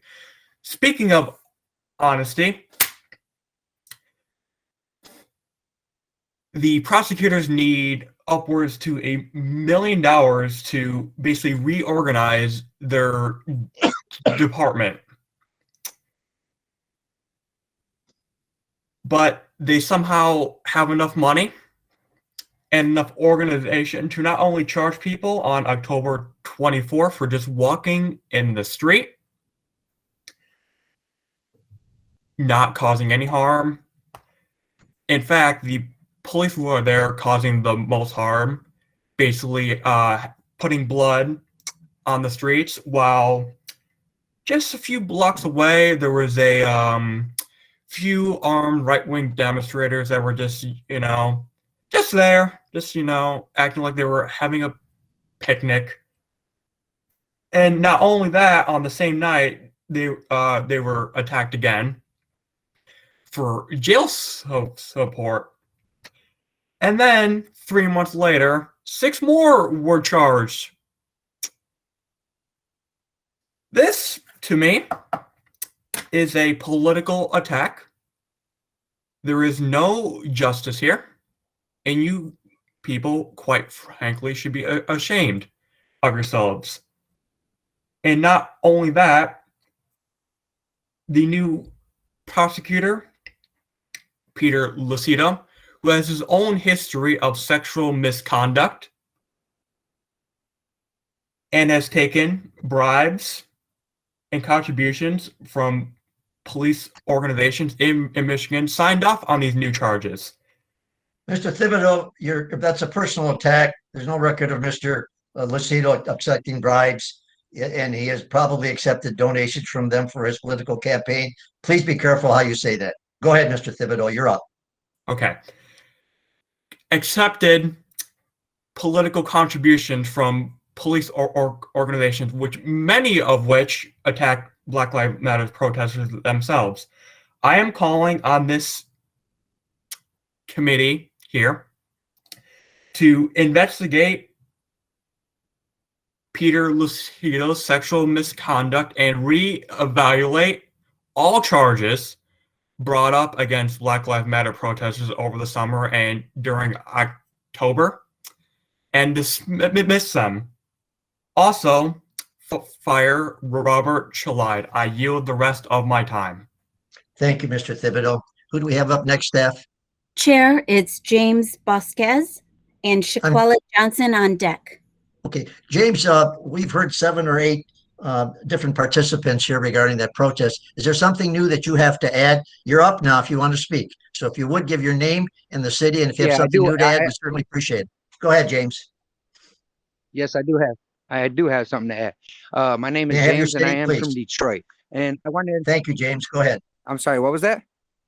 I'm sorry. Go ahead. A couple things I want to address. Let me talk then.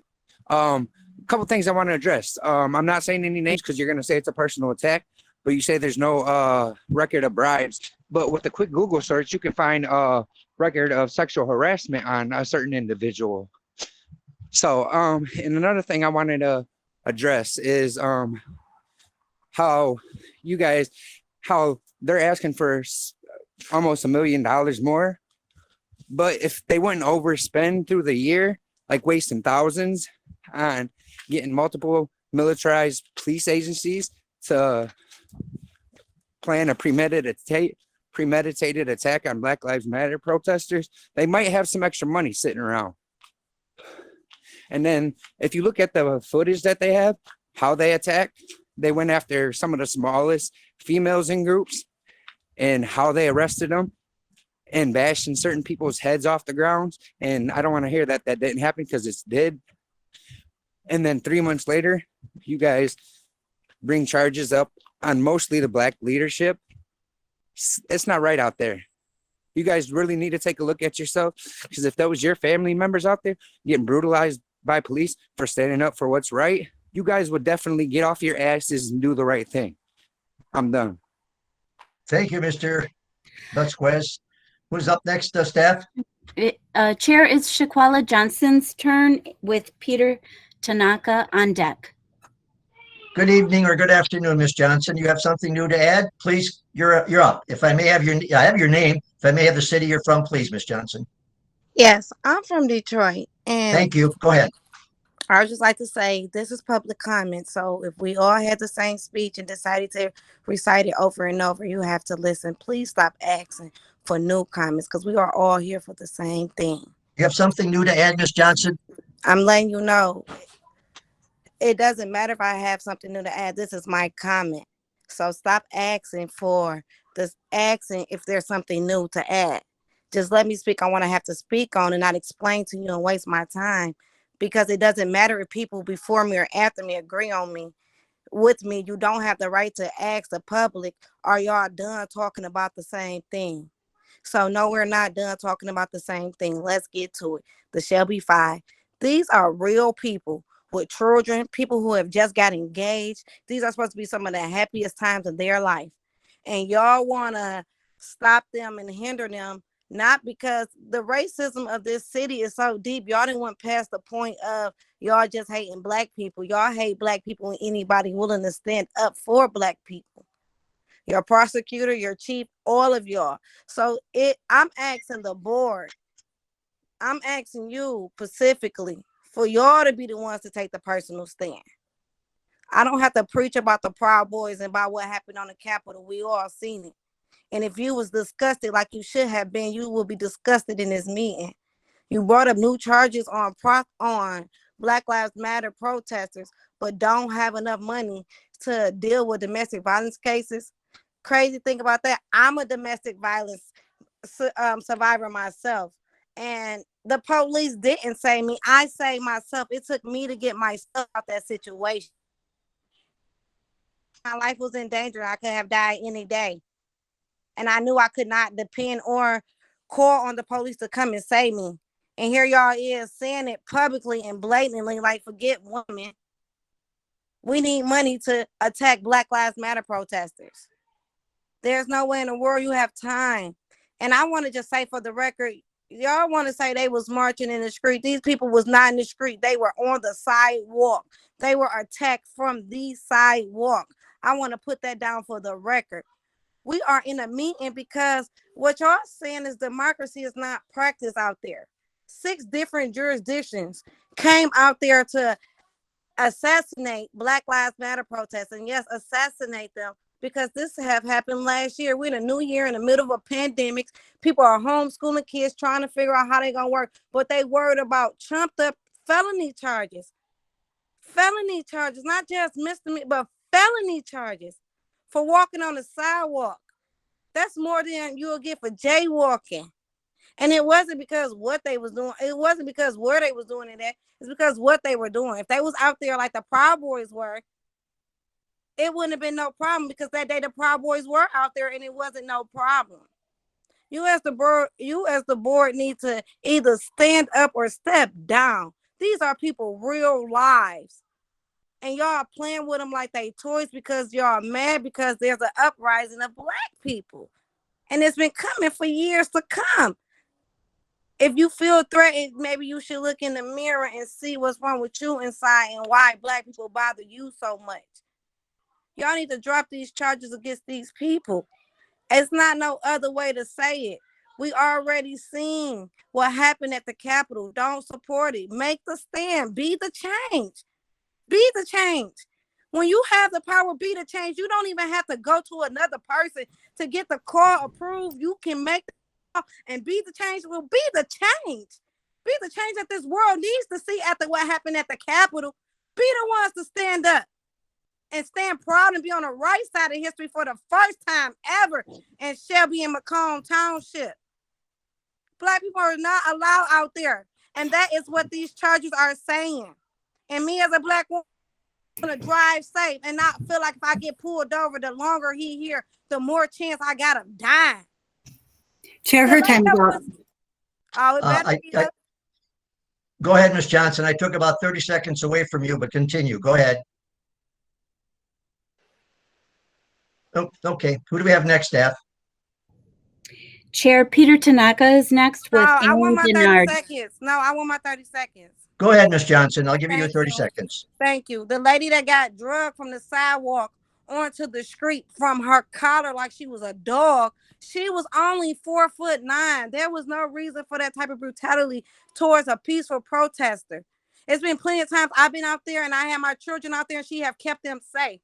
These charges are despicable, and I call on this board, nobody else, this board to drop these charges. And I yield to 15 seconds. Thank you, Ms. Johnson. I'm sorry. Who's next, staff? Chair Peter Tanaka is next with Alan Denard on deck. Mr. Tanaka, you are up. If I may have the city you're from, please. Yep, I'm from Warren. Go ahead, Mr. Tanaka. Okay, thank you very much. I appreciate the previous caller, Ms. Johnson's statement and her points, especially too just the way that she started it off, letting us know that we all have the right to our own public comments, even if you think that we are just repeating the same thing. We are all individuals, and our testimonies matter. When the rules were posted, it did not say anything about not repeating statements or anything that may seem redundant. To your discretion. Yes, we can't call people turkeys, and we can't make accusations against others that are false, which is fair, but we do get to have our own opinions and put those forth. And today we are here because we are discussing an increase in budget to the county prosecutor's office. And while it is very sad to hear the state affairs that they find themselves in, where they're using gum to stick wires together, I think this just shows, a failure that has taken place over a very long period of time. And as Commissioner Matuzik said, we're just going to have to be more creative with our resources. And I think that just makes it more egregious that the city prosecutor, that Mr. Lucido, is pursuing more charges on the protesters arrested in Shelby Township, and filing new ones. When you don't even have the money to extradite violent criminals from another state back, but you have the ability to outsource various police departments to a town, when you have the money to continue pushing these charges, unfounded charges, against these peaceful protesters. It just really shows why so many people are angry and are calling in here today. It's very frustrating. I think that there's a much better way, a more productive way to use the funding that we have, and ways to figure out how to cut back on this incessant spending. I also would like to add my voice in the call for having all of these charges dropped against these peaceful protesters. And if you want to find a good way to use money, I suggest you follow the lead of the federal government in finding and holding accountable the factions of white supremacy in Shelby Township and throughout Macomb County that ended up ransacking the Capitol building on January 6th. So thank you for the opportunity to speak today, and thank you. You're welcome, Mr. Staneko. Who's up next? Staff? Chair, it's Alan Denard's turn with Bethany E. on deck. Mr. Denard, you're up. If I may have the city you're from, please. Hi, yeah, I'm from Detroit. Go ahead, Mr. Denard. Yeah, so the fact that y'all want to silence us because we're talking about the same thing means that you don't care about the topic. You don't care about black people, just straight up. You have a racist police chief, that has been saying these disturbing comments about Black Lives Matter protesters for who knows now, because you all probably already knew that this man was the epitome of racism, and you continue to let him be the chief, and it shows us that Shelby Township itself, the government, the local government, is agreeing with him, is agreeing with his racist tactics, is agreeing with racism as a whole, is agreeing with suppressing and oppressing Black lives. And Lucido, the thing is, the prosecutor before Lucido was not about to pursue these additional charges on Black Lives Matter protesters. And Lucido came in and said, nah, they're gonna feel the full extent. That exposes the magnitude of that man's racism. And that exposes you all for not saying anything about it. So, that's really all I got to say. You all know where you stand, and the fact that you people are who you are and stand for what he stands, and continue to walk in this way of racism and Jim Crow.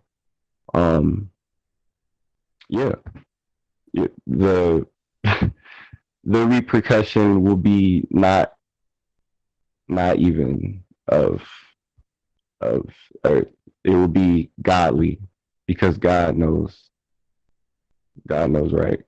So thank you. Thank you, Mr. Denard. Who's up next, Steph? Chair Bethany E. is next with Rebecca Paris on deck. Bethany E., you are up, if I may. Your city, please. Bethany? I think Bethany is having difficulties. We can bring her back at a later date. Who's up next, staff? Oh, Chair, that's Rebecca. Whoops, I think Bethany is on. Bethany, are you there? Yeah. Yes. Go ahead, Bethany. Just your city, if I may. Go ahead. Washington Township. Bethany, we can't hear you. Can you turn up your What about volume, now? please? Can you hear me now? Nope. You've got to turn it up some more, please. This is as loud as it goes. I've been having trouble hearing everyone this whole time. Go ahead. That's pretty good. Go ahead, Beth. Okay, I've lived in Washington Township my whole life. I grew up here. I grew up as a white woman here. I didn't realize till I was well into adulthood the problem with where I lived. I used to be able to tell everyone that asked that, it's like, oh, where's Washington Township? It's about 45 minutes north of Detroit. And people are like, oh, I don't have to say that anymore. I can just say I'm 10 minutes north of Shelby Township. And they're like, oh, that's the one with the racist police chief. And I am embarrassingly enough, I've been like, yep, that's the one. I was there on the October 24th protest. You guys are talking about funding problems and stuff, but then you had the funds to bring in all these outside police forces. Like the cops might have even outnumbered the protesters, and we've had a long history of peaceful protests, and they brought in these cops in riot gear. The Shelby cops were out for blood, and they got it. They sent 3 of us to the hospital that day, and if that wasn't bad enough, they arrested those people that they sent to the hospital, charged some of them with felonies. Like, they're trying to, like, screw up their lives over, like, not liking what they have to say when they're expressing, their thoughts, which they have the freedom to do according to the Constitution. But Macomb Township is quickly becoming known for this kind of racism. You guys really need to drop the charges on all those peaceful protesters that were just standing on the sidewalk. All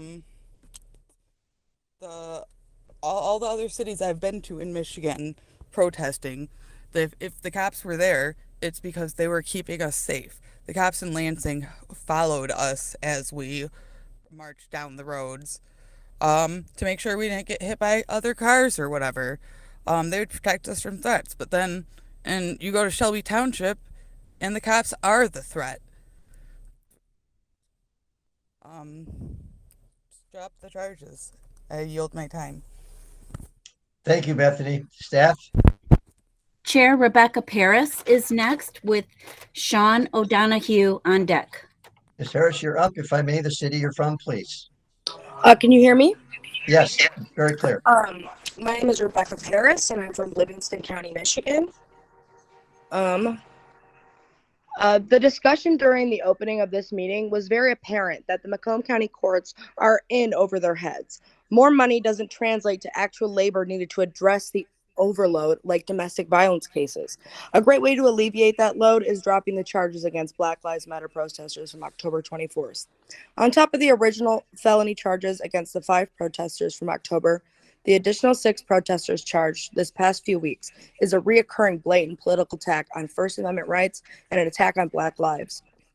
There was no violence that day until Robert Shalide, a gang of dozens of police from all jurisdictions within Macomb County, including neighboring Oakland County sheriffs, abused their powers as public servants and showed overwhelming excessive force against nonviolent protesters. I was there the 24th and watched a grown men, your police, grab a 5'0" mother by her hair, and throw her to the ground. There are many photos, videos, and witnesses of that day, many who have spoke on this call. Who were they protecting? Following through with these charges is an overtly racist and unconstitutional. Failing to act in the interest of the rights of the people is an abuse of your powers. Shame on you. Drop the charges, defund the police, and fire Robert Shalide.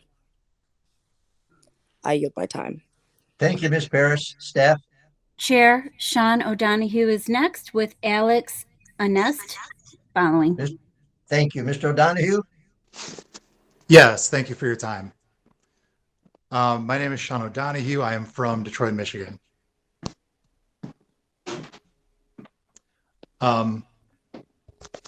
Like the previous caller indicated, one pattern that we've seen at protests last year that was especially apparent at the protest in Shelby is that when there's a protest against the police's actions, such as police brutality or Robert Shalide's racist comments, the police don't show up as peacekeepers, they show up as counter-protesters, and they use and abuse their authority to commit violence against the protesters. And we saw that last October. It's plain to see in any footage of the event and any still photos of the event that that's what's going on. Now, where you will come to play is that the prosecutor is clearly continuing that attack through the legal system. And he's continuing the legacy of systemic racism. This counter-protest against that's been going on. Sean, you're breaking up on us. I don't know if you're moving or not, but you're breaking up a little bit. Go ahead. Can you hear? All right. Or is your power and counter the prosecutors attempt to weaponize the system against civil rights protesters. Ask you to do that. Look into donations that is received from the affiliated groups that might cause him to have some bias. And I to give everybody the homework as a teacher. You've been hearing this racism over and over again. Not exactly sure what it means. Pick up a copy of the Jim Crow. That's been a few years. Listen, if you're on the political spectrum, read. It's not anything radical. It's just analysis of the way that racism has been legalized in these decades for the end, after the end of civil rights era. Well, my connection issues, I blame Comcast for that, and your time. Thank you, Mr. O'Donohue. Who's next, staff? Alex Anest is next, Chair, with Tracy Jo Rizzo following. Alex, if you may, go ahead. Hi, I live in Ann Arbor, Michigan. My name is Alex Anest. So my question to the board here is, do you guys believe that Black Lives Matter? Do you stand for Black lives?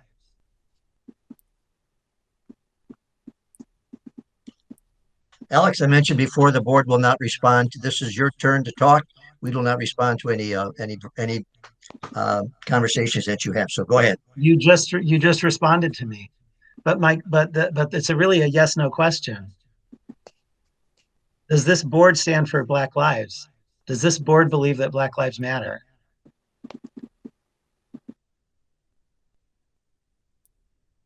Okay. The next question, I guess, is: does this board believe that that it's okay to have a government-funded gang in your town? Because if there was I personally like to feel safe wherever I go. I don't like to put myself in danger unless it's for a good reason. standing up for Black lives might be a good reason to potentially put myself in danger. It's too bad that we have to do that. But you know, what I saw from my car as I was following the march as a mobile street medic on the 24th was a gang, very well armed gang, and that attacked a bunch of peaceful people. And I'm not sure if you guys think that should be legal or not. So I guess my next question is, do you think it should be legal for this gang that calls themselves the police to attack people, physically assault people, either on the sidewalk or in the street? So that's my next question for you. Should it be legal for this so-called police to attack people in the street?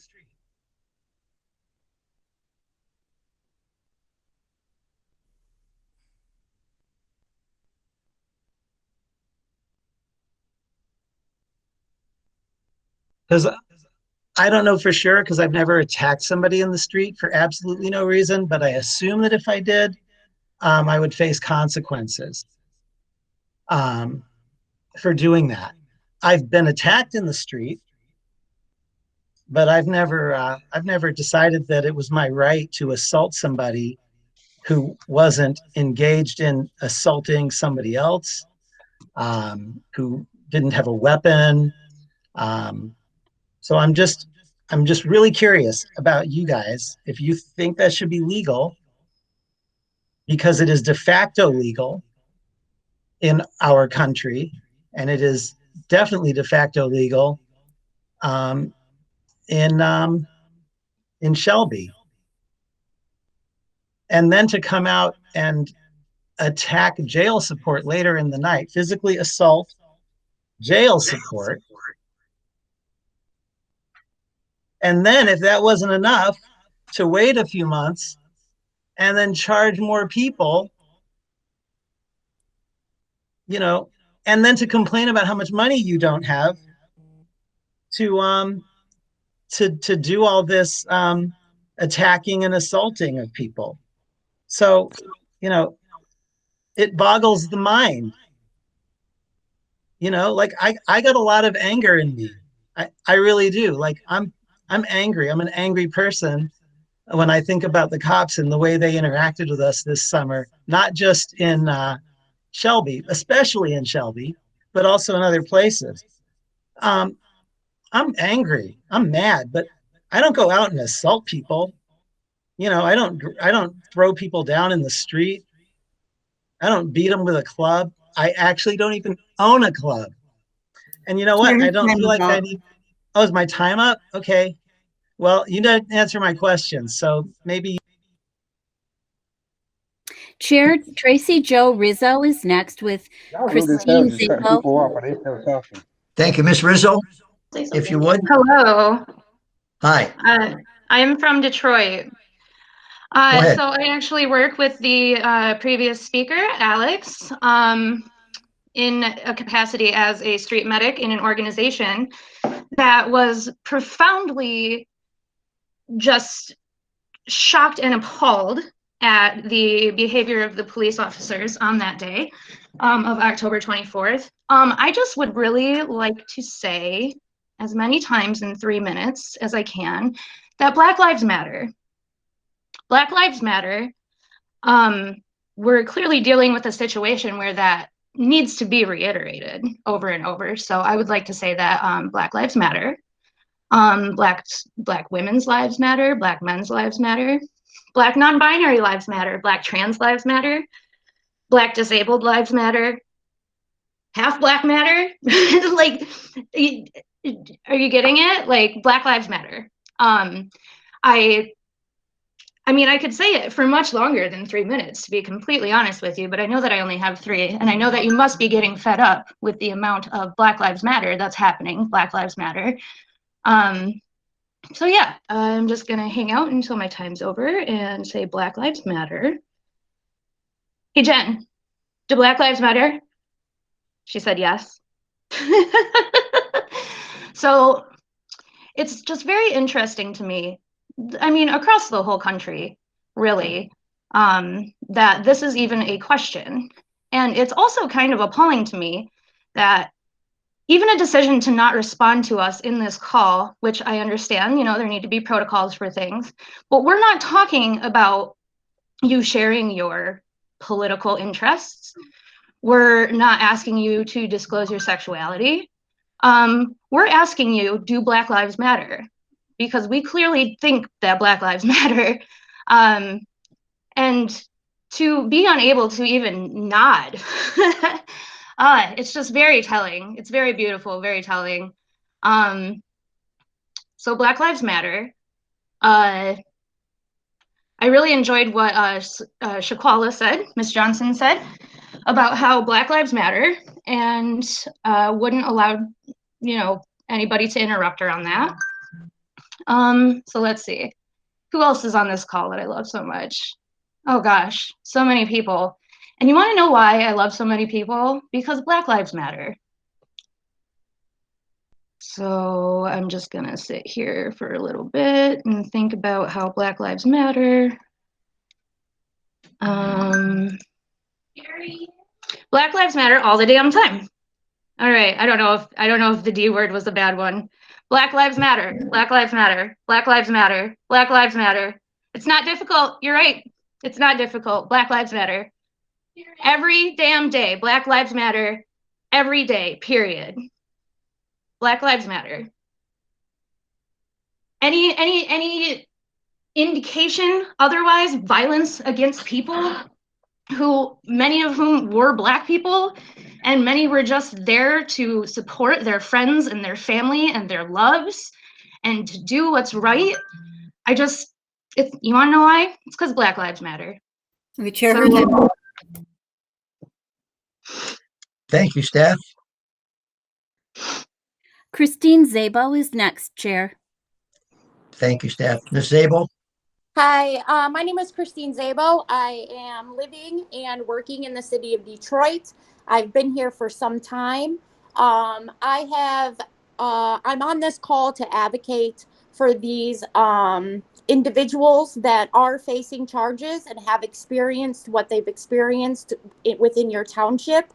I am, just to give a disclaimer, I am a licensed social worker in the state of Michigan. I've been practicing close to almost 10 years with my license.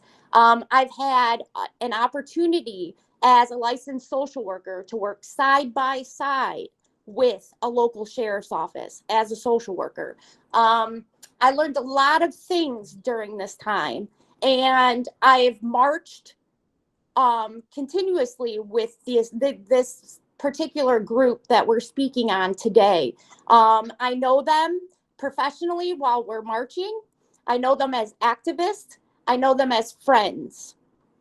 As a social worker, when I'm working with people on the streets, in any capacity that I will, I am led by my core values, which really hones in and it adheres to social justice, dignity and worth of a person, importance of human relationships, integrity and competence.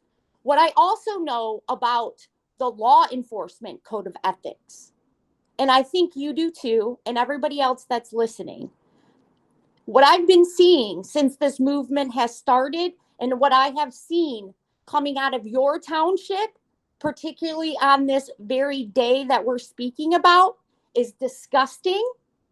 It's appalling. And I cannot understand, as a township, as people wrapped around this entire event has not called to the table, why ethics are being bent over. Okay, again, I am a professional. I am licensed by the state of Michigan, as well as all of these police officers on these streets tearing individuals down to the ground by their hair and arresting them for what? For being activists? How many times have we had marches in our nation that we didn't have to see this kind of behavior out of licensed police officers? Because you have to be licensed by LARA to be a police officer, right? I'm right there. And they must follow a code of ethics. And what I am seeing coming out of this township is not the code of ethics that police officers are supposed to be adhering to. Okay? Officers are supposed to have self-awareness. They are supposed to be out in these streets ensuring that policing is happening in the most appropriate way. So what it was, the most appropriate way during this event was to stand by and to watch and make sure all things were going smoothly. It wasn't to arrest. It wasn't to send people to the hospital. And now look, how many people are facing felonies? I'm a social worker again. Let's take it back. I work on the streets of Detroit. I work within reentry. I have brought many men and women out of the prison system. Okay? Chair, your time is up. Thank you. Go ahead, Steph. I'll let you know before my time is up because I don't take my time light. Chair, there are no more names from the chat box, so public Whoa. closed. Yeah, there's still names. Her time wasn't up. Steph? My time wasn't up. My time wasn't up. Y'all don't know how to count to fucking 3 minutes, I guess. Steph, is there anybody else that and wants- you can't count. Sure, Racist and you can't count. Racist and you can't count. Black Lives Matter. I do see that another person has put their name in the box, which Go ahead, Steph. is Jose Garcia. Hello, can you hear me? Mr. Garcia, go ahead. All right, thank you. So, just wanted to... Mr. Garcia, can you give us the city you're from, please? Oh, gotcha. My name is Jose. I live in the city of Detroit. However, I work regularly in Macomb County. Thank you, sir. Go ahead. Well, there were actually some things I did want to bring up, mostly reflecting to Lucido's request for additional funds and that sort of thing, reflecting on that. Well, there are lots of concerns about Lucido, especially when he's requesting more funds, and we're talking, of course, other scandals and allegations, prosecutions that are, shall we say, kind of a waste of taxpayers' money. Then reflecting that, going into part of the funds including rehiring former chief of staff, former prosecutor Eric Smith, James Langtree, into a role of was an assistant, deputy chief assistant prosecutor. Given that, Macomb County's long history of racism and corruption within police and prosecution, again, Lucido's accusations of sexual harassment, sexual assault, and his involvement in that Facebook group that threatened violence against Governor Whitmer and Chief Lee. Robert Schleid's racist Facebook comments, Eddie, what's his name again? Eddie Kaczynski, sorry, pronunciation. Eddie Kaczynski, councilman for Warren, and of course, Warren James Feltz, having all of that racism and accusations of corruption, especially with Eric Smith and his prosecutor's office. So, basically just putting it to you, I know that you can't respond to me based off of what I've said before. Would highly recommend that y'all folks clear house and do investigations into these prosecutions, into Lucido, into Shalai, into Feltz, and to Kaczynski. Thank you, I got one time. Thank you, Mr. Garcia. Staff? Chair, we have one more, which is Pilar Cote. Pilar Cote, you are up. Hello, can you hear me? Yes, we can hear you well. If you give us the city you're from, please. Yes, I'm from Detroit. Go ahead, Ms. Cote. Thank you so much. I just wanted to state that I am appalled to hear earlier that the prosecutor's office only has 5 prosecuting attorneys to deal with child abuse, within the child protective units, that it doesn't have sufficient staff, that only 3 attorneys prepare all warrants, that they have an internet unit that consists of 1 part-time assistant prosecuting attorney to deal with things like heinous child pornography, which in 2019 had over 40 million images online. You know, an office that can't afford to remove actual violent offenders from the community, and they're spilling out across the country. You know, but this office has purposely chosen to spend money and limited resources to target and wrongfully criminalize nonviolent protest.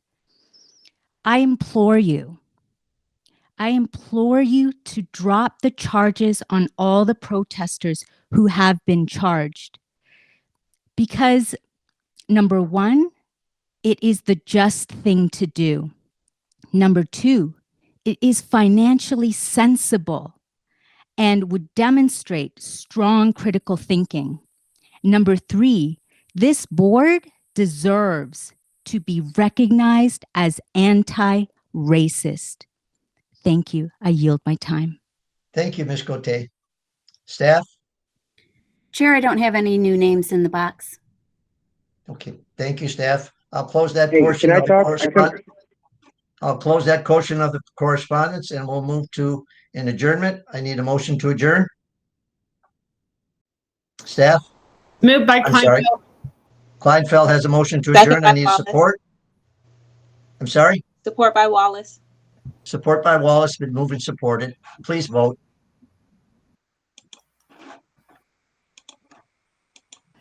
Thank you, everybody. Unanimously. Appreciate it. Thank you for the speakers also. We appreciate them also. Thank you, staff. Have a good evening. You funny looking motherfucker. How are you gonna say thank you to us? I said thank you for the speakers. You need to answer if Black Lives Matter. Do Black Lives Matter?